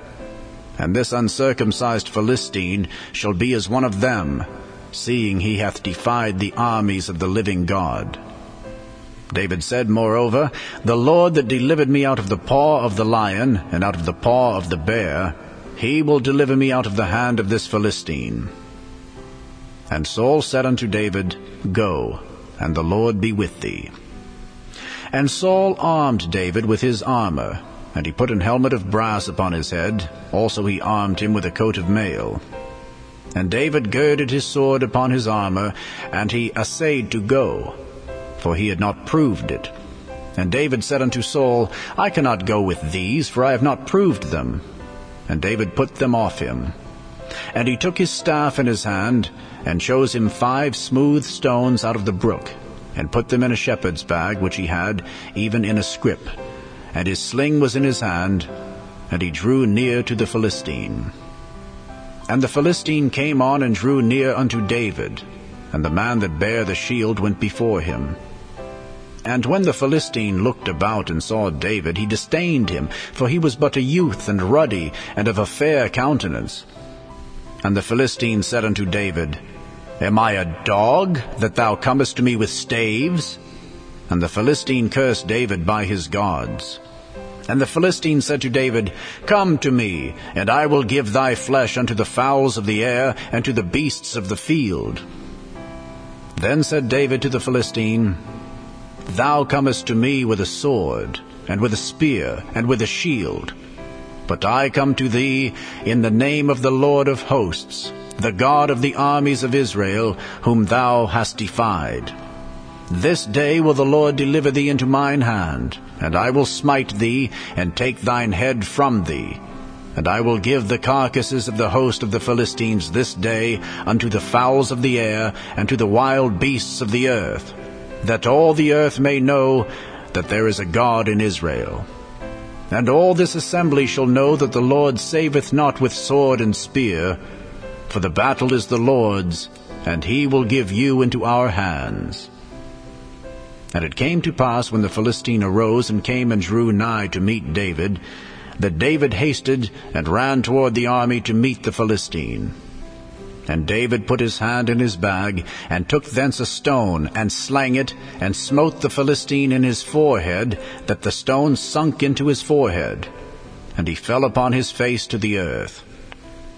So David prevailed over the Philistine with a sling and with a stone, and smote the Philistine, and slew him. But there was no sword in the hand of David. Therefore David ran and stood upon the Philistine, and took his sword, and drew it out of the sheath thereof, and slew him, and cut off his head therewith. And when the Philistines saw their champion was dead, they fled. And the men of Israel and of Judah arose and shouted, and pursued the Philistines, until thou come to the valley and to the gates of Ekron. And the wounded of the Philistines fell down by the way to Shaaraim, even unto Gath and unto Ekron. And the children of Israel returned from chasing after the Philistines, and they spoiled their tents. And David took the head of the Philistine, and brought it to Jerusalem. But he put his armor in his tent. And when Saul saw David go forth against the Philistine, he said unto Abner, the captain of the host, Abner, whose son is this youth? And Abner said, As thy soul liveth, O king, I cannot tell. And the king said, Inquire thou whose son the stripling is. And as David returned from the slaughter of the Philistine, Abner took him and brought him before Saul with the head of the Philistine in his hand. And Saul said to him, Whose son art thou, thou young man? And David answered, I am the son of thy servant Jesse, the Bethlehemite. The first book of Samuel, chapter 18. And it came to pass, when he had made an end of speaking unto Saul, that the soul of Jonathan was knit with the soul of David, and Jonathan loved him as his own soul. And Saul took him that day, and would let him go no more home to his father's house. Then Jonathan and David made a covenant, because he loved him as his own soul. And Jonathan stripped himself of the robe that was upon him, and gave it to David, and his garments, even to his sword, and to his bow, and to his girdle. And David went out whithersoever Saul sent him, and behaved himself wisely. And Saul set him over the men of war, and he was accepted in the sight of all the people, and also in the sight of Saul's servants. And it came to pass, as they came, when David was returned from the slaughter of the Philistine, that the women came out of all cities of Israel, singing and dancing to meet King Saul, with tabrets, with joy, and with instruments of music. And the women answered one another as they played, and said, Saul hath slain his thousands, and David his 10,000s. And Saul was very wroth, and the saying displeased him. And he said, They have ascribed unto David 10,000s, and to me they have ascribed but thousands. And what can he have more but the kingdom? And Saul eyed David from that day and forward. And it came to pass on the morrow that the evil spirit from God came upon Saul, and he prophesied in the midst of the house. And David played with his hand, as at other times, and there was a javelin in Saul's hand. And Saul cast the javelin, for he said, I will smite David even to the wall with it. And David avoided out of his presence twice. And Saul was afraid of David, because the Lord was with him, and was departed from Saul. Therefore Saul removed him from him, and made him his captain over 1,000. And he went out and came in before the people. And David behaved himself wisely in all his ways, and the Lord was with him. Wherefore, when Saul saw that he behaved himself very wisely, he was afraid of him. But all Israel and Judah loved David, because he went out and came in before them. And Saul said to David, Behold my elder daughter Merab. Her will I give thee to wife. Only be thou valiant for me, and fight the Lord's battles. For Saul said, Let not mine hand be upon him, but let the hand of the Philistines be upon him. And David said unto Saul, Who am I, and what is my life or my father's family in Israel, that I should be son-in-law to the king? But it came to pass at the time when Merab, Saul's daughter, should have been given to David, that she was given unto Adriel, the Meholathite, to wife. And Michal, Saul's daughter, loved David. And they told Saul, and the thing pleased him. And Saul said, I will give him her, that she may be a snare to him, and that the hand of the Philistines may be against him.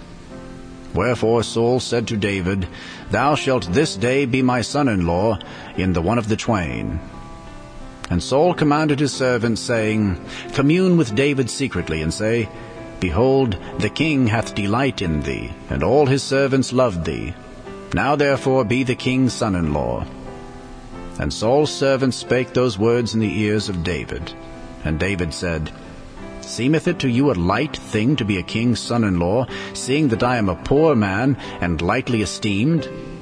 And the servants of Saul told him, saying, On this manner spake David.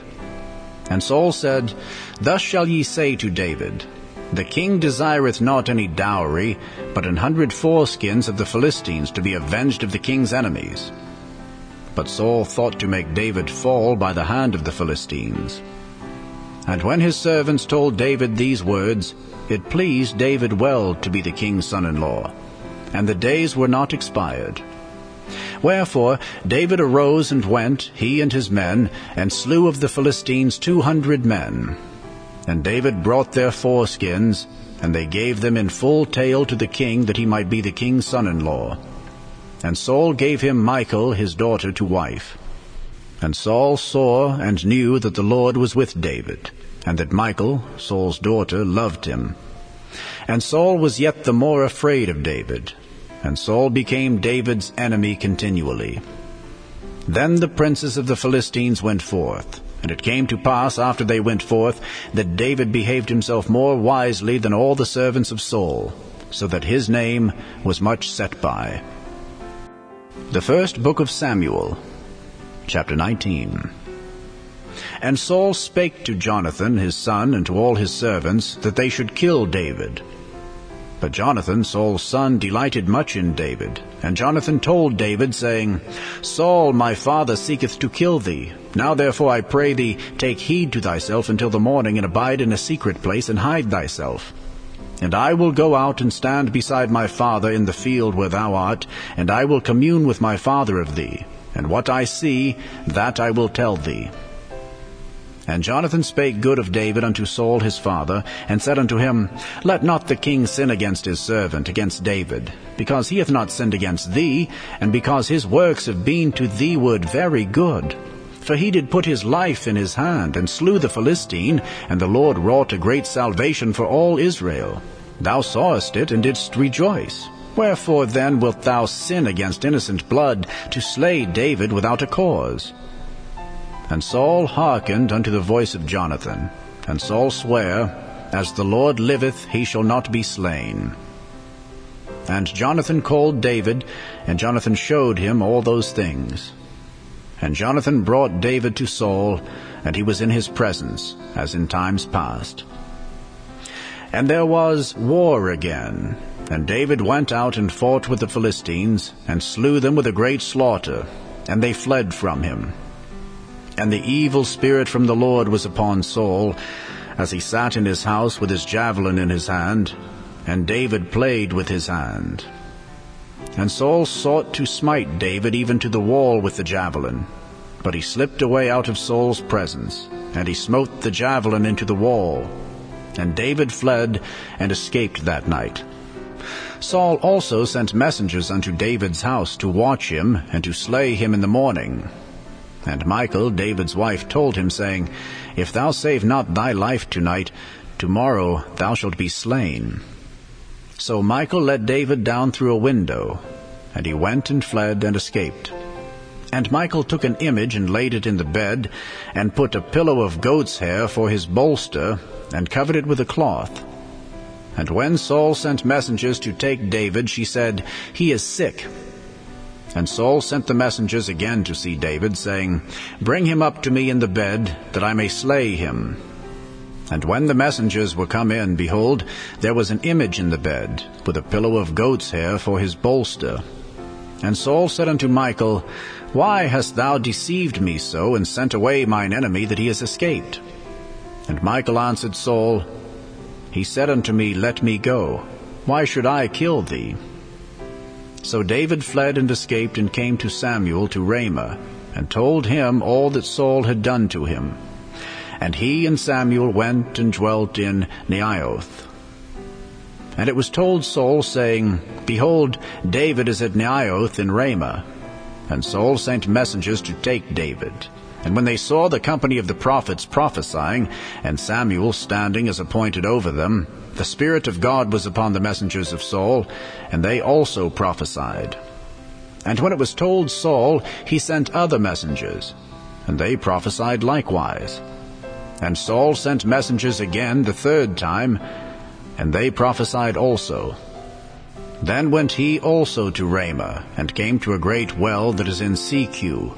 And he asked and said, Where are Samuel and David? And one said, Behold, they be at Naioth in Ramah. And he went thither to Naioth in Ramah, and the Spirit of God was upon him also, and he went on and prophesied until he came to Naioth in Ramah. And he stripped off his clothes also, and prophesied before Samuel in like manner, and lay down naked all that day and all that night. Wherefore they say, Is Saul also among the prophets? The first book of Samuel, chapter 20. And David fled from Naioth in Ramah, and came and said before Jonathan, What have I done? What is mine iniquity? And what is my sin before thy father, that he seeketh my life? And he said unto him, God forbid. Thou shalt not die. Behold, my father will do nothing either great or small, but that he will show it me. And why should my father hide this thing from me? It is not so. And David sware moreover, and said, Thy father certainly knoweth that I have found grace in thine eyes. And he saith, Let not Jonathan know this, lest he be grieved. But truly as the Lord liveth, and as thy soul liveth, there is but a step between me and death. Then said Jonathan unto David, Whatsoever thy soul desireth, I will even do it for thee.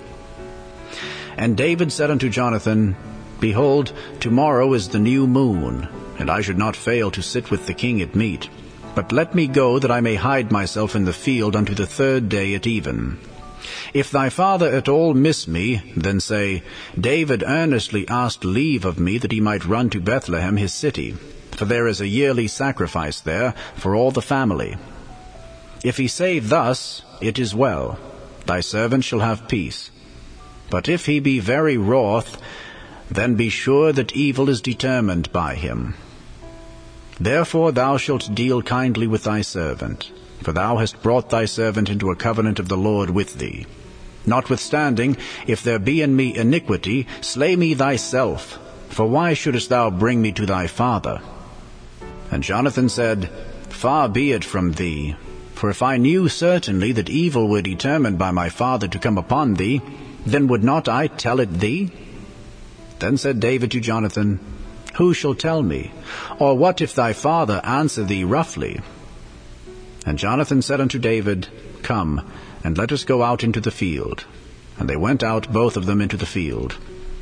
And Jonathan said unto David, O Lord God of Israel, when I have sounded my father about tomorrow any time, or the 3rd day, and behold, if there be good toward David, and I then send not unto thee, and show it thee, the Lord do so and much more to Jonathan. But if it please my father to do thee evil, then I will show it thee, and send thee away, that thou mayest go in peace, and the Lord be with thee, as he hath been with my father.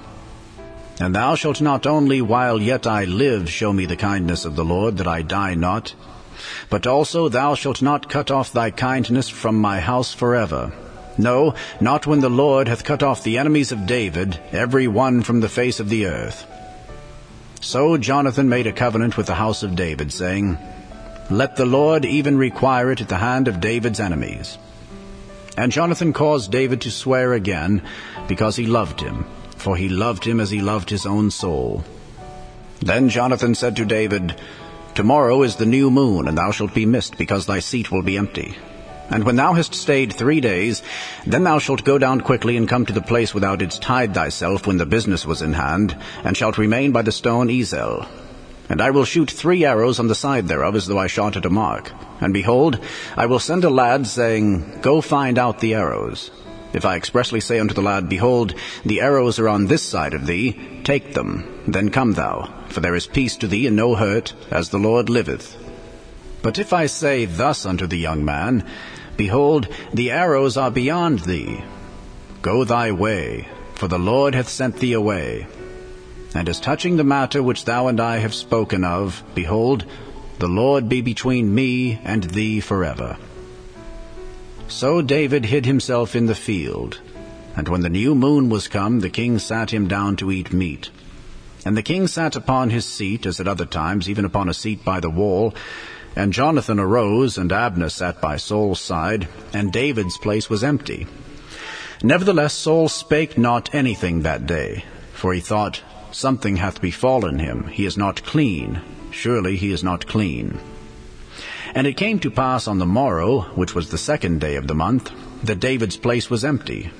And Saul said unto Jonathan his son, Wherefore cometh not the son of Jesse to meat, neither yesterday nor today? And Jonathan answered Saul, David earnestly asked leave of me to go to Bethlehem.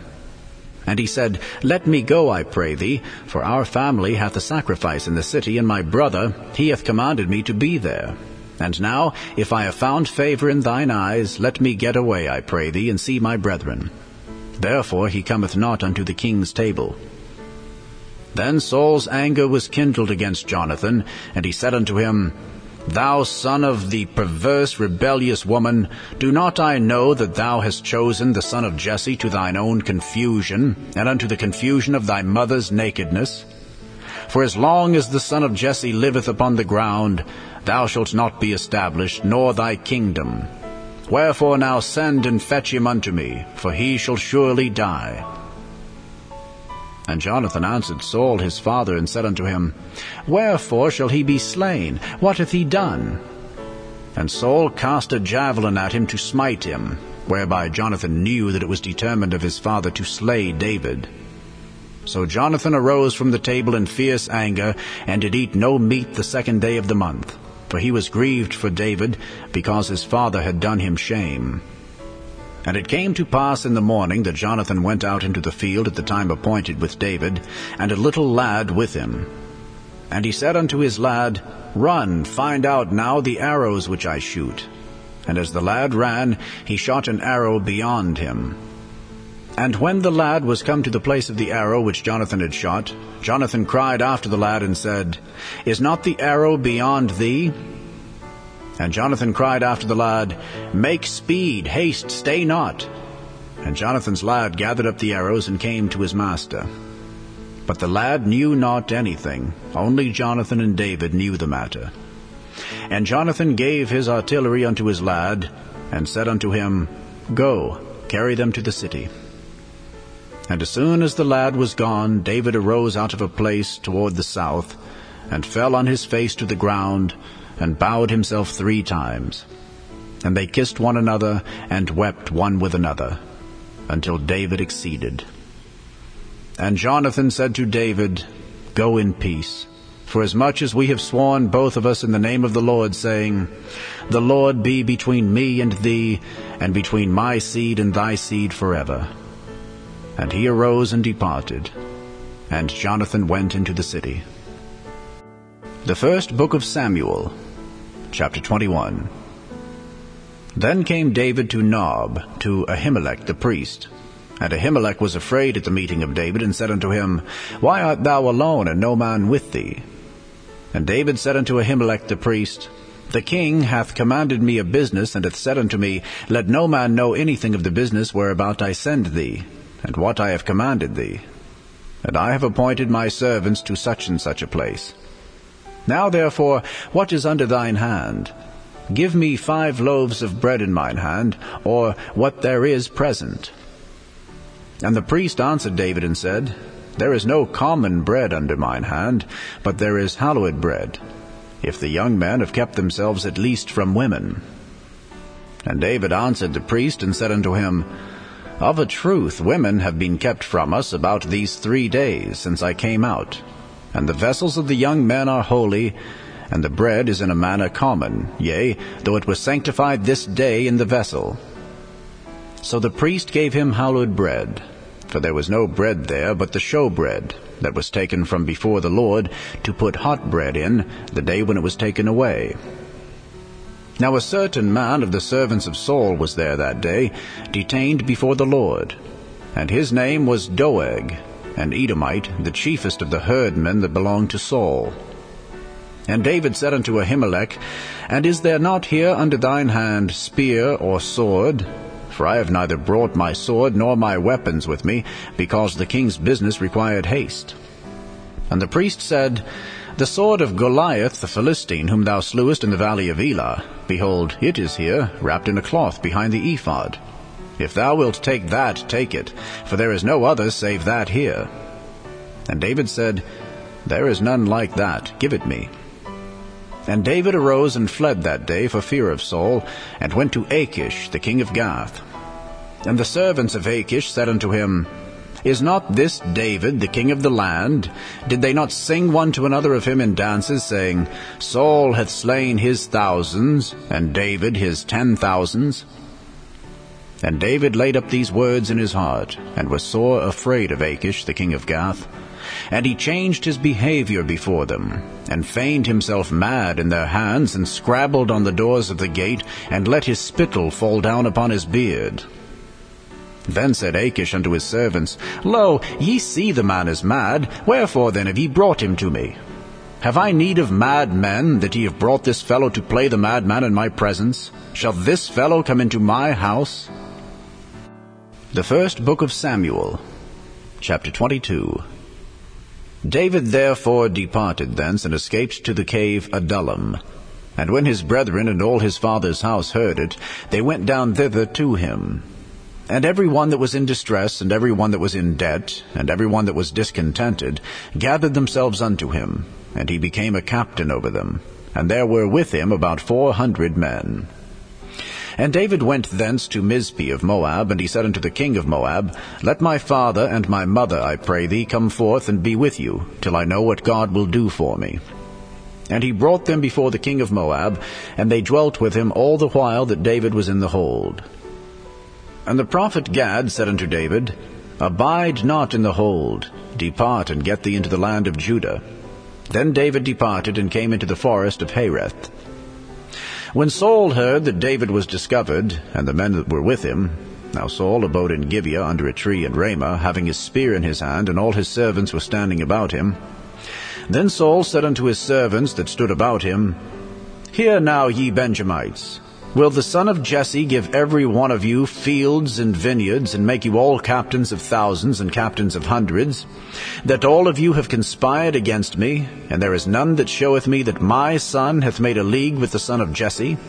And there is none of you that is sorry for me, or showeth unto me that my son hath stirred up my servant against me, to lie in wait, as at this day?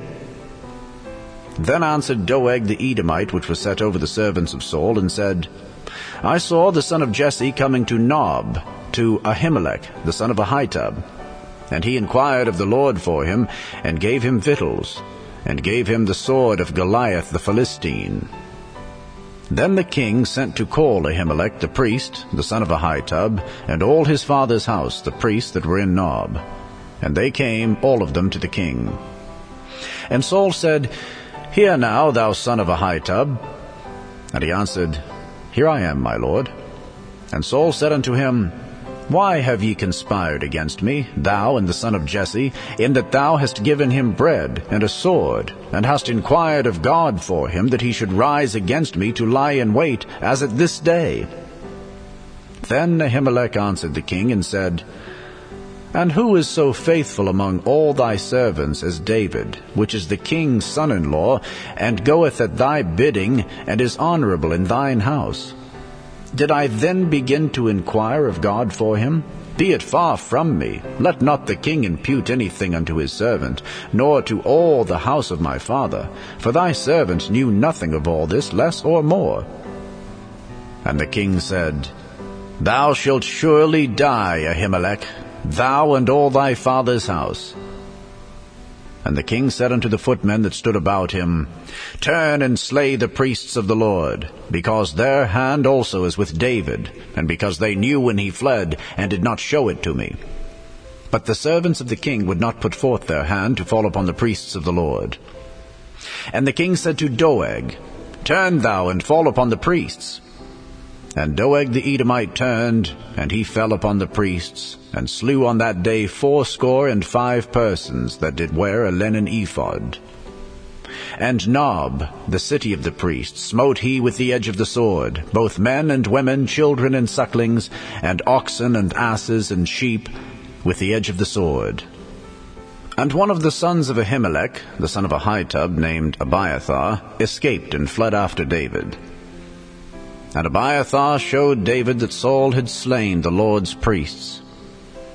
And David said unto Abiathar, I knew it that day when Doeg the Edomite was there, that he would surely tell Saul, I have occasioned the death of all the persons of thy father's house.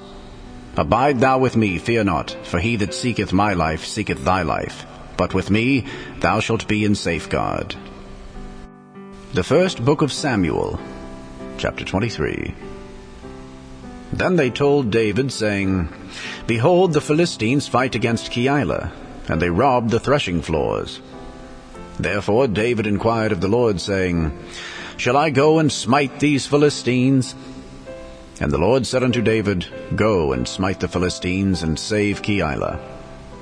And David's men said unto him, Behold, we be afraid here in Judah. How much more then if we come to Keilah against the armies of the Philistines? Then David inquired of the Lord yet again.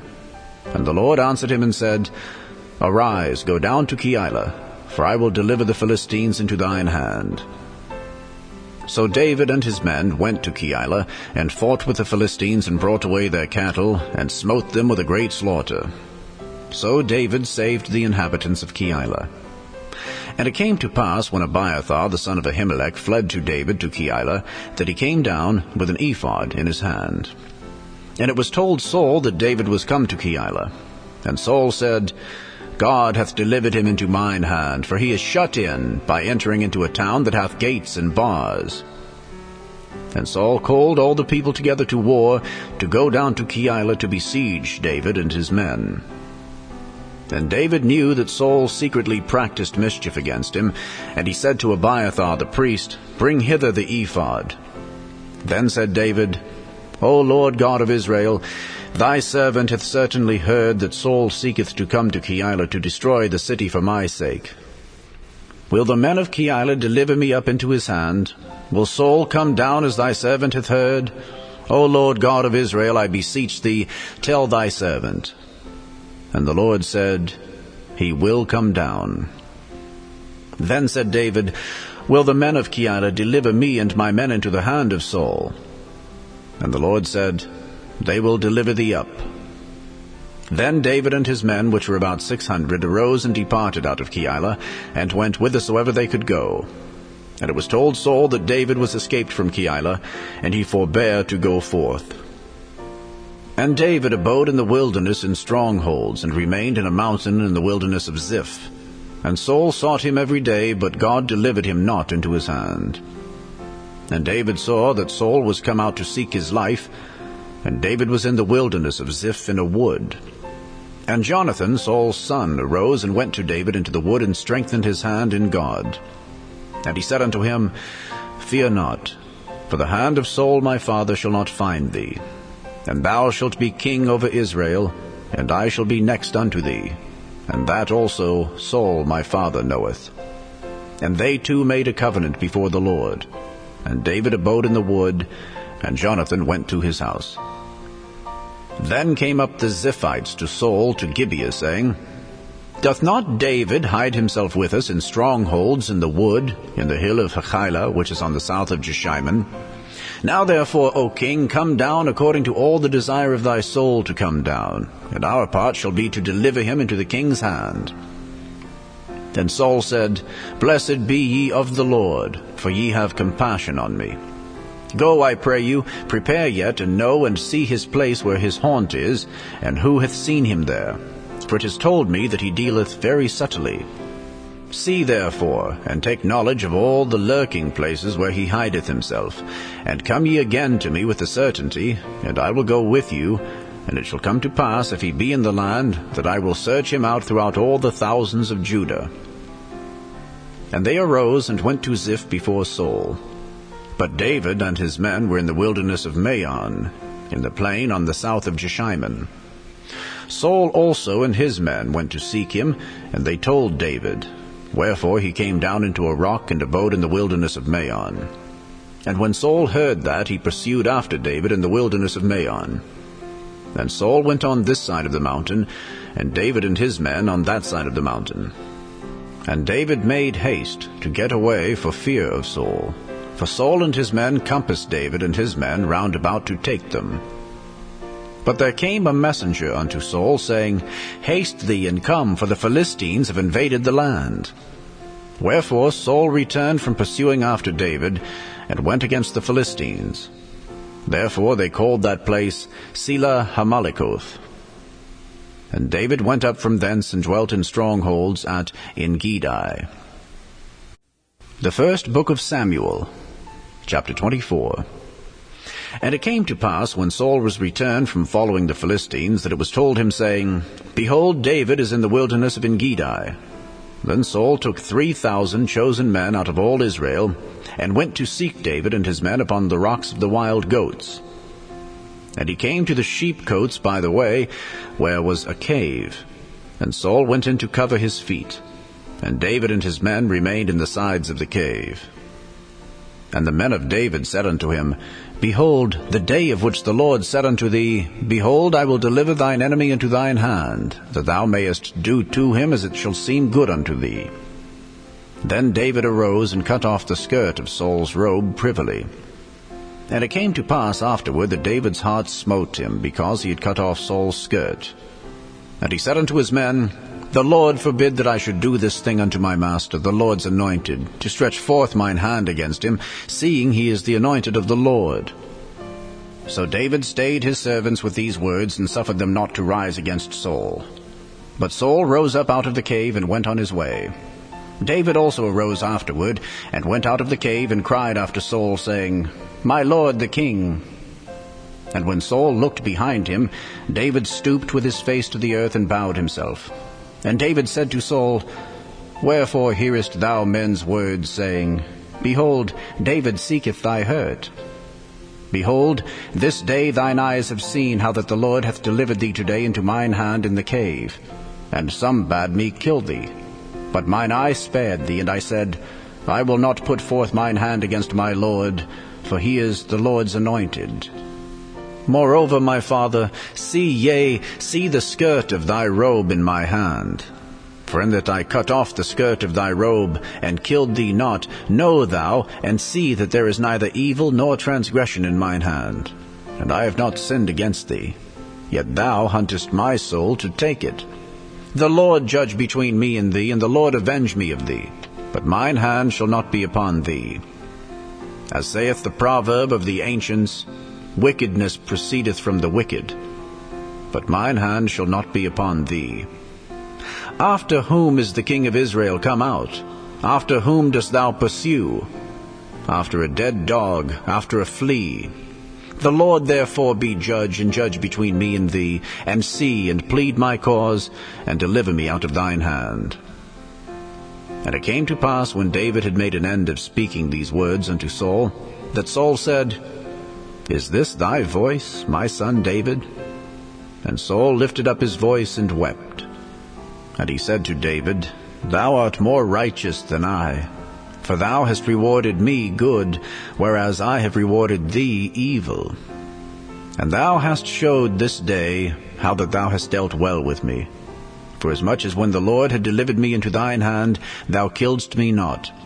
For if a man find his enemy, will he let him go well away? Wherefore the Lord reward thee good, for that thou hast done unto me this day. And now, behold, I know well that thou shalt surely be king, and that the kingdom of Israel shall be established in thine hand. Swear now therefore unto me by the Lord, that thou wilt not cut off my seed after me, and that thou wilt not destroy my name out of my father's house. And David sware unto Saul, and Saul went home. But David and his men gat them up unto the hold. The first book of Samuel, chapter 25. And Samuel died, and all the Israelites were gathered together, and lamented him, and buried him in his house at Ramah. And David arose, and went down to the wilderness of Paran. And there was a man in Maon, whose possessions were in Carmel. And the man was very great, and he had 3,000 sheep, and 1,000 goats. And he was shearing his sheep in Carmel. Now the name of the man was Nabal, and the name of his wife Abigail. And she was a woman of good understanding, and of a beautiful countenance. But the man was churlish and evil in his doings. And he was of the house of Caleb. And David heard in the wilderness that Nabal did shear his sheep. And David sent out 10 young men, and David said unto the young men, Get you up to Carmel, and go to Nabal, and greet him in my name. And thus shall ye say to him that liveth in prosperity, Peace be both to thee, and peace be to thine house, and peace be unto all that thou hast. And now I have heard that thou hast shearers. Now thy shepherds, which were with us, we hurt them not, neither was there aught missing unto them, all the while they were in Carmel. Ask thy young men, and they will show thee.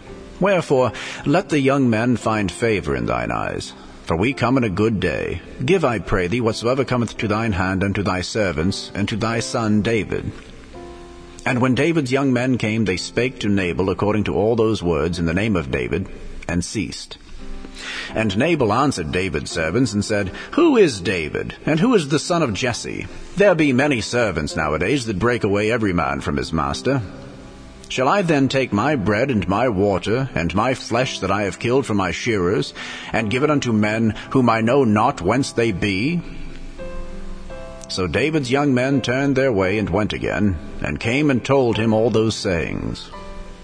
And David said unto his men, Gird ye on every man his sword. And they girded on every man his sword, and David also girded on his sword. And there went up after David about 400 men, and 200 abode by the stuff. But one of the young men told Abigail, Nabal's wife, saying, Behold, David sent messengers out of the wilderness to salute our master, and he railed on them. But the men were very good unto us, and we were not hurt, neither missed we anything, as long as we were conversant with them, when we were in the fields. They were a wall unto us both night and day, all the while we were with them keeping the sheep. Now therefore know and consider what thou wilt do, for evil is determined against our master, and against all his household. For he is such a son of Belial, that a man cannot speak to him. Then Abigail made haste, and took 200 loaves, and 2 bottles of wine, and 5 sheep ready dressed, and 5 measures of parched corn, and 100 clusters of raisins, and 200 cakes of figs, and laid them on asses. And she said unto her servants, Go on before me, behold, I come after you. But she told not her husband Nabal. And it was so, as she rode on the ass, that she came down by the covert of the hill, and behold, David and his men came down against her, and she met them. Now David had said, Surely in vain have I kept all that this fellow hath in the wilderness, so that nothing was missed of all that pertained unto him, and he hath requited me evil for good. So and more also do God unto the enemies of David, if I leave of all that pertain to him by the morning light any that pisseth against the wall. And when Abigail saw David, she hasted and lighted off the ass, and fell before David on her face, and bowed herself to the ground, and fell at his feet, and said, Upon me, my lord, upon me let this iniquity be. And let thine handmaid, I pray thee, speak in thine audience, and hear the words of thine handmaid. Let not, my lord, I pray thee, regard this man of Belial, even Nabal. For as his name is, so is he. Nabal is his name, and folly is with him. But I, thine handmaid, saw not the young men of my lord, whom thou didst send. Now therefore, my lord, as the Lord liveth, and as thy soul liveth, seeing the Lord hath withholden thee from coming to shed blood, and from avenging thyself with thine own hand, now let thine enemies, and they that seek evil to my lord, be as Nabal. And now this blessing which thine handmaid hath brought unto my lord, let it even be given unto the young men that follow my lord. I pray thee, forgive the trespass of thine handmaid. For the Lord will certainly make my lord a sure house, because my lord fighteth the battles of the Lord, and evil hath not been found in thee all thy days. Yet a man is risen to pursue thee, and to seek thy soul. But the soul of my lord shall be bound in the bundle of life with the Lord thy God. And the souls of thine enemies, them shall he sling out, as out of the middle of a sling.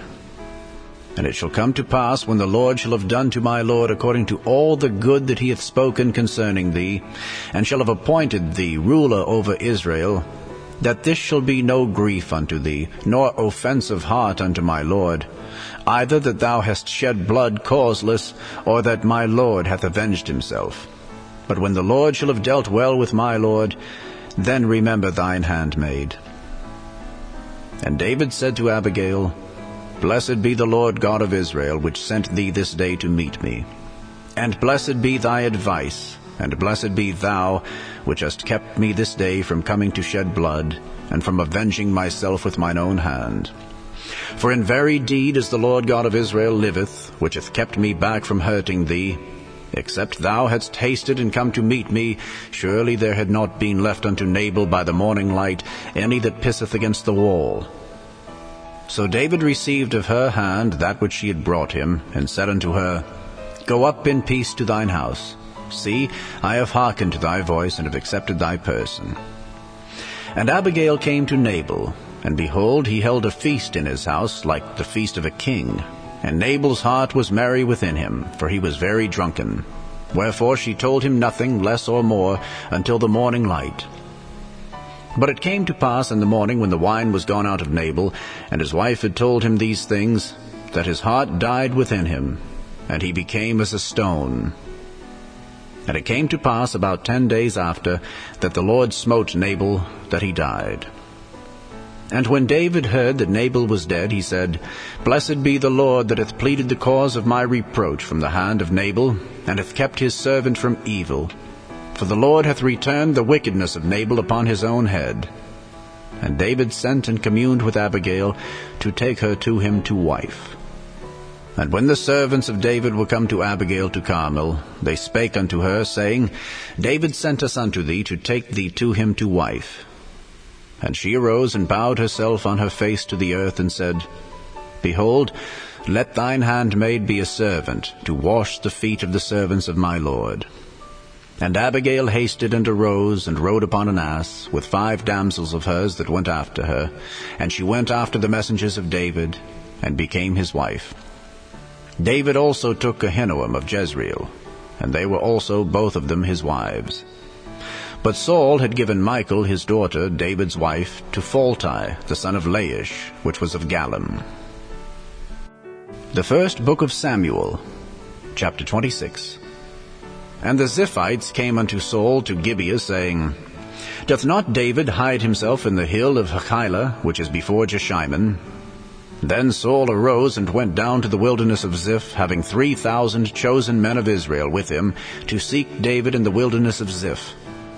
And Saul pitched in the hill of Hachilah, which is before Jeshimon, by the way. But David abode in the wilderness, and he saw that Saul came after him into the wilderness. David therefore sent out spies, and understood that Saul was come in very deed. And David arose and came to the place where Saul had pitched, and David beheld the place where Saul lay, and Abner, the son of Ner, the captain of his host. And Saul lay in the trench, and the people pitched round about him. Then answered David and said to Ahimelech the Hittite, and to Abishai the son of Zeruiah, brother to Joab, saying, Who will go down with me to Saul to the camp? And Abishai said, I will go down with thee. So David and Abishai came to the people by night, and behold, Saul lay sleeping within the trench, and his spear stuck in the ground at his bolster. But Abner and the people lay round about him. Then said Abishai to David, God hath delivered thine enemy into thine hand this day. Now therefore let me smite him, I pray thee, with the spear, even to the earth at once, and I will not smite him the second time. And David said to Abishai, Destroy him not, for who can stretch forth his hand against the Lord's anointed, and be guiltless? David said furthermore, As the Lord liveth, the Lord shall smite him, or his day shall come to die, or he shall descend into battle and perish. The Lord forbid that I should stretch forth mine hand against the Lord's anointed. But I pray thee, take thou now the spear that is at his bolster, and the cruse of water, and let us go. So David took the spear and the cruse of water from Saul's bolster, and they gat them away, and no man saw it, nor knew it, neither awaked, for they were all asleep, because a deep sleep from the Lord was fallen upon them. Then David went over to the other side, and stood on the top of an hill afar off, a great space being between them. And David cried to the people and to Abner the son of Ner, saying, Answerest thou not, Abner? Then Abner answered and said, Who art thou that criest to the king? And David said to Abner, Art not thou a valiant man? And who is like to thee in Israel? Wherefore then hast thou not kept thy lord the king? For there came one of the people in to destroy the king thy lord. This thing is not good that thou hast done.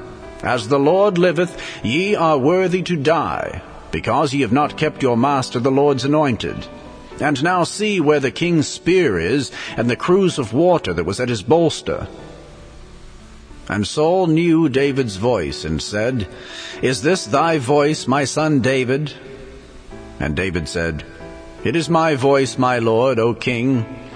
And he said, Wherefore doth my lord thus pursue after his servant? For what have I done, or what evil is in mine hand? Now therefore, I pray thee, let my lord the king hear the words of his servant.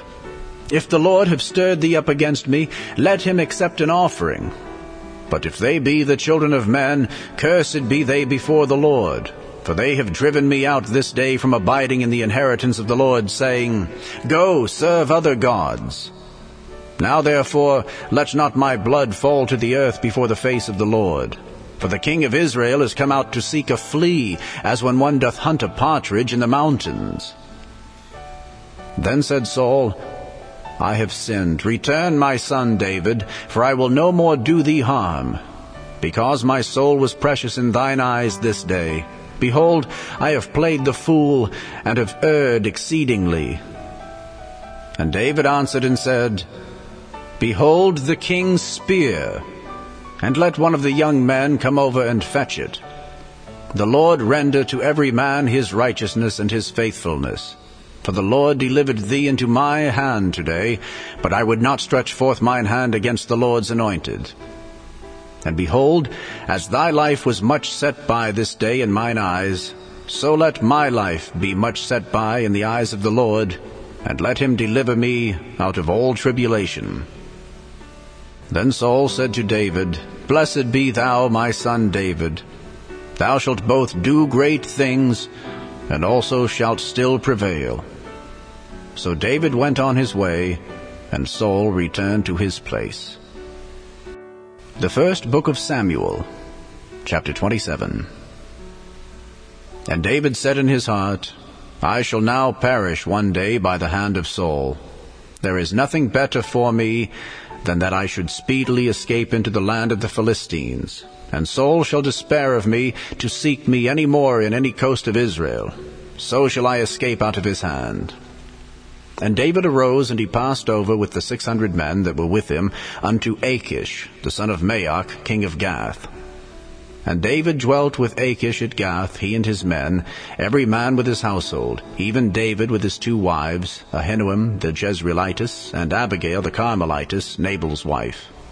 And it was told Saul that David was fled to Gath, and he sought no more again for him. And David said unto Achish, If I have now found grace in thine eyes, let them give me a place in some town in the country, that I may dwell there. For why should thy servant dwell in the royal city with thee? Then Achish gave him Ziklag that day, wherefore Ziklag pertaineth unto the kings of Judah unto this day. And the time that David dwelt in the country of the Philistines was a full year and 4 months. And David and his men went up and invaded the Geshurites and the Gezrites and the Amalekites, for those nations were of old the inhabitants of the land, as thou goest to Shur, even unto the land of Egypt. And David smote the land, and left neither man nor woman alive, and took away the sheep and the oxen, and the asses, and the camels, and the apparel, and returned and came to Achish.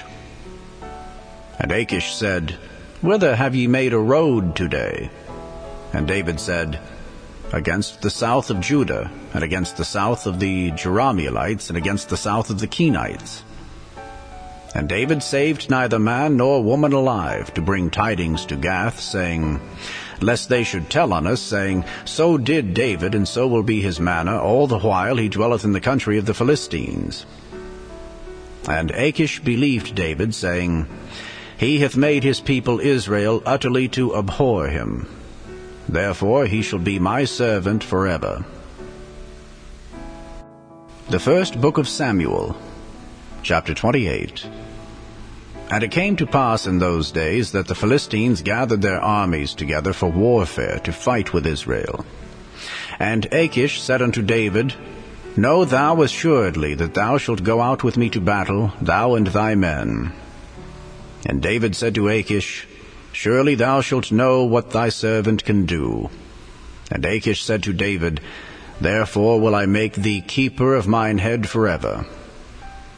Now Samuel was dead, and all Israel had lamented him, and buried him in Ramah, even in his own city. And Saul had put away those that had familiar spirits and the wizards out of the land. And the Philistines gathered themselves together, and came and pitched in Shunem.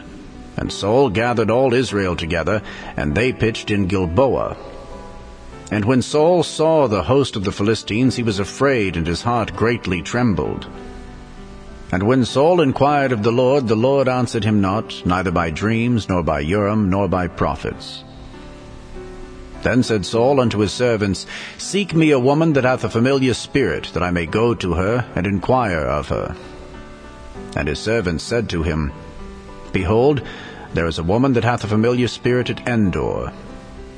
And Saul disguised himself and put on other raiment, and he went, and 2 men with him. And they came to the woman by night. And he said, I pray thee, divine unto me by the familiar spirit, and bring me him up, whom I shall name unto thee. And the woman said unto him, Behold, thou knowest what Saul hath done, how he hath cut off those that have familiar spirits and the wizards out of the land. Wherefore then layest thou a snare for my life, to cause me to die? And Saul sware to her by the Lord, saying, As the Lord liveth, there shall no punishment happen to thee for this thing. Then said the woman, Whom shall I bring up unto thee? And he said, Bring me up Samuel. And when the woman saw Samuel, she cried with a loud voice. And the woman spake to Saul, saying, Why hast thou deceived me? For thou art Saul. And the king said unto her, Be not afraid, for what sawest thou? And the woman said unto Saul, I saw gods ascending out of the earth. And he said unto her, What form is he of? And she said, An old man cometh up, and he is covered with a mantle. And Saul perceived that it was Samuel. And he stooped with his face to the ground, and bowed himself. And Samuel said to Saul, Why hast thou disquieted me to bring me up? And Saul answered, I am sore distressed, for the Philistines make war against me, and God is departed from me, and answereth me no more, neither by prophets nor by dreams. Therefore I have called thee, that thou mayest make known unto me what I shall do. Then said Samuel, Wherefore then dost thou ask of me, seeing the Lord is departed from thee, and is become thine enemy? And the Lord hath done to him as he spake by me, for the Lord hath rent the kingdom out of thine hand, and given it to thy neighbor, even to David, because thou obeyedst not the voice of the Lord, nor executest his fierce wrath upon Amalek. Therefore hath the Lord done this thing unto thee this day. Moreover, the Lord will also deliver Israel with thee into the hand of the Philistines. And tomorrow shalt thou and thy sons be with me. The Lord also shall deliver the host of Israel into the hand of the Philistines. Then Saul fell straightway all along on the earth, and was sore afraid because of the words of Samuel. And there was no strength in him, for he had eaten no bread all the day, nor all the night. And the woman came unto Saul, and saw that he was sore troubled, and said unto him, Behold, thine handmaid hath obeyed thy voice, and I have put my life in my hand, and have hearkened unto thy words which thou spakest unto me. Now therefore, I pray thee, hearken thou also unto the voice of thine handmaid, and let me set a morsel of bread before thee, and eat, that thou mayest have strength when thou goest on thy way. But he refused, and said, I will not eat. But his servants together with the woman compelled him, and he hearkened unto their voice. So he arose from the earth, and sat upon the bed. And the woman had a fat calf in the house, and she hasted and killed it, and took flour, and kneaded it, and did break unleavened bread thereof. And she brought it before Saul and before his servants, and they did eat. Then they rose up and went away that night.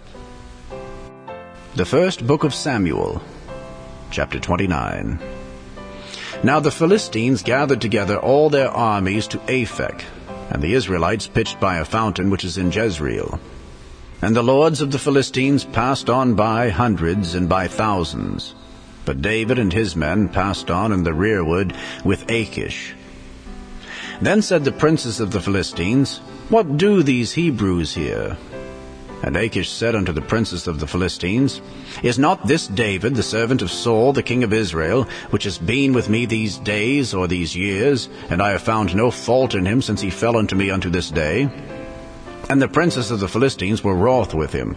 And the princes of the Philistines said unto him, Make this fellow return, that he may go again to his place which thou hast appointed him, and let him not go down with us to battle, lest in the battle he be an adversary to us. For wherewith should he reconcile himself unto his master? Should it not be with the heads of these men? Is not this David, of whom they sang one to another in dances, saying, Saul slew his thousands, and David his 10,000s? Then Achish called David and said unto him, Surely as the Lord liveth, thou hast been upright, and thy going out and thy coming in with me in the host is good in my sight. For I have not found evil in thee since the day of thy coming unto me unto this day. Nevertheless the Lord's favour thee not. Wherefore now return, and go in peace, that thou displease not the lords of the Philistines. And David said unto Achish, But what have I done? And what hast thou found in thy servant so long as I have been with thee unto this day, that I may not go fight against the enemies of my lord the king? And Achish answered and said to David, I know that thou art good in my sight as an angel of God. Notwithstanding, the princes of the Philistines have said, He shall not go up with us to the battle. Wherefore now rise up early in the morning with thy master's servants that are come with thee, and as soon as ye be up early in the morning, and have light, depart. So David and his men rose up early to depart in the morning, to return into the land of the Philistines. And the Philistines went up to Jezreel. The first book of Samuel, chapter 30. And it came to pass, when David and his men were come to Ziklag on the third day, that the Amalekites had invaded the south and Ziklag, and smitten Ziklag, and burned it with fire, and had taken the women captives that were therein. They slew not any, either great or small, but carried them away, and went on their way. So David and his men came to the city, and behold, it was burned with fire, and their wives and their sons and their daughters were taken captives. Then David and the people that were with him lifted up their voice and wept, until they had no more power to weep. And David's 2 wives were taken captives, Ahinoam the Jezreelitess, and Abigail the wife of Nabal the Carmelite. And David was greatly distressed, for the people spake of stoning him, because the soul of all the people was grieved, every man for his sons and for his daughters. But David encouraged himself in the Lord his God. And David said to Abiathar the priest, Ahimelech's son, I pray thee, bring me hither the ephod. And Abiathar brought thither the ephod to David. And David inquired at the Lord, saying, Shall I pursue after this troop? Shall I overtake them? And he answered him, Pursue, for thou shalt surely overtake them, and without fail recover all. So David went, he and the 600 men that were with him, and came to the brook Besor, where those that were left behind stayed. But David pursued, he and 400 men, for 200 abode behind, which were so faint they could not go over the brook Besor. And they found an Egyptian in the field, and brought him to David, and gave him bread, and he did eat. And they made him drink water. And they gave him a piece of a cake of figs, and 2 clusters of raisins. And when he had eaten, his spirit came again to him, for he had eaten no bread nor drunk any water 3 days and 3 nights. And David said unto him, To whom belongest thou, and whence art thou? And he said, I am a young man of Egypt, servant to an Amalekite, and my master left me, because 3 days agone I fell sick. We made an invasion upon the south of the Kerethites, and upon the coast which belongeth to Judah, and upon the south of Caleb, and we burned Ziklag with fire. And David said to him, Canst thou bring me down to this company? And he said, Swear unto me by God that thou wilt neither kill me, nor deliver me into the hands of my master, and I will bring thee down to this company.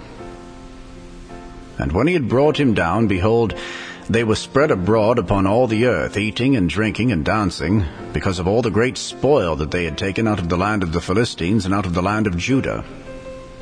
And David smote them from the twilight even unto the evening of the next day. And there escaped not a man of them, save 400 young men which rode upon camels and fled. And David recovered all that the Amalekites had carried away. And David rescued his 2 wives. And there was nothing lacking to them, neither small nor great, neither sons nor daughters, neither spoil nor anything that they had taken to them. David recovered all. And David took all the flocks and the herds which they drave before those other cattle, and said, This is David's spoil. And David came to the 200 men which were so faint that they could not follow David, whom they had made also to abide at the brook Besor. And they went forth to meet David, and to meet the people that were with him. And when David came near to the people, he saluted them. Then answered all the wicked men and men of Belial of those that went with David, and said, Because they went not with us, we will not give them aught of the spoil that we have recovered, save to every man his wife and his children, that they may lead them away and depart. Then said David, Ye shall not do so, my brethren, with that which the Lord hath given us, who hath preserved us, and delivered the company that came against us into our hand. For who will hearken unto you in this matter? But as his part is that goeth down to the battle, so shall his part be that tarrieth by the stuff. They shall part alike. And it was so from that day forward, that he made it a statute and an ordinance for Israel unto this day. And when David came to Ziklag, he sent of the spoil unto the elders of Judah, even to his friends, saying, Behold, a present for you of the spoil of the enemies of the Lord. To them which were in Bethel, and to them which were in South Ramoth, and to them which were in Jatir, and to them which were in Aroah, and to them which were in Siphmoth, and to them which were in Eshtemoa, and to them which were in Rachal, and to them which were in the cities of the Jerahmeelites, and to them which were in the cities of the Kenites, and to them which were in Hormah, and to them which were in Korashin, and to them which were in Athak, and to them which were in Hebron, and to all the places where David himself and his men were wont to haunt. The first book of Samuel, chapter 31. Now the Philistines fought against Israel, and the men of Israel fled from before the Philistines, and fell down slain in Mount Gilboa. And the Philistines followed hard upon Saul and upon his sons. And the Philistines slew Jonathan, and Abinadab, and Melchishua, Saul's sons. And the battle went sore against Saul, and the archers hit him, and he was sore wounded of the archers. Then said Saul unto his armor-bearer, Draw thy sword, and thrust me through therewith, lest these uncircumcised come and thrust me through, and abuse me. But his armor-bearer would not, for he was sore afraid. Therefore Saul took a sword, and fell upon it. And when his armor-bearer saw that Saul was dead, he fell likewise upon his sword, and died with him. So Saul died, and his 3 sons, and his armor-bearer, and all his men, that same day together. And when the men of Israel that were on the other side of the valley, and they that were on the other side Jordan, saw that the men of Israel fled, and that Saul and his sons were dead, they forsook the cities and fled, and the Philistines came and dwelt in them. And it came to pass on the morrow, when the Philistines came to strip the slain, that they found Saul and his 3 sons fallen in Mount Gilboa. And they cut off his head, and stripped off his armor, and sent into the land of the Philistines round about to publish it in the house of their idols and among the people.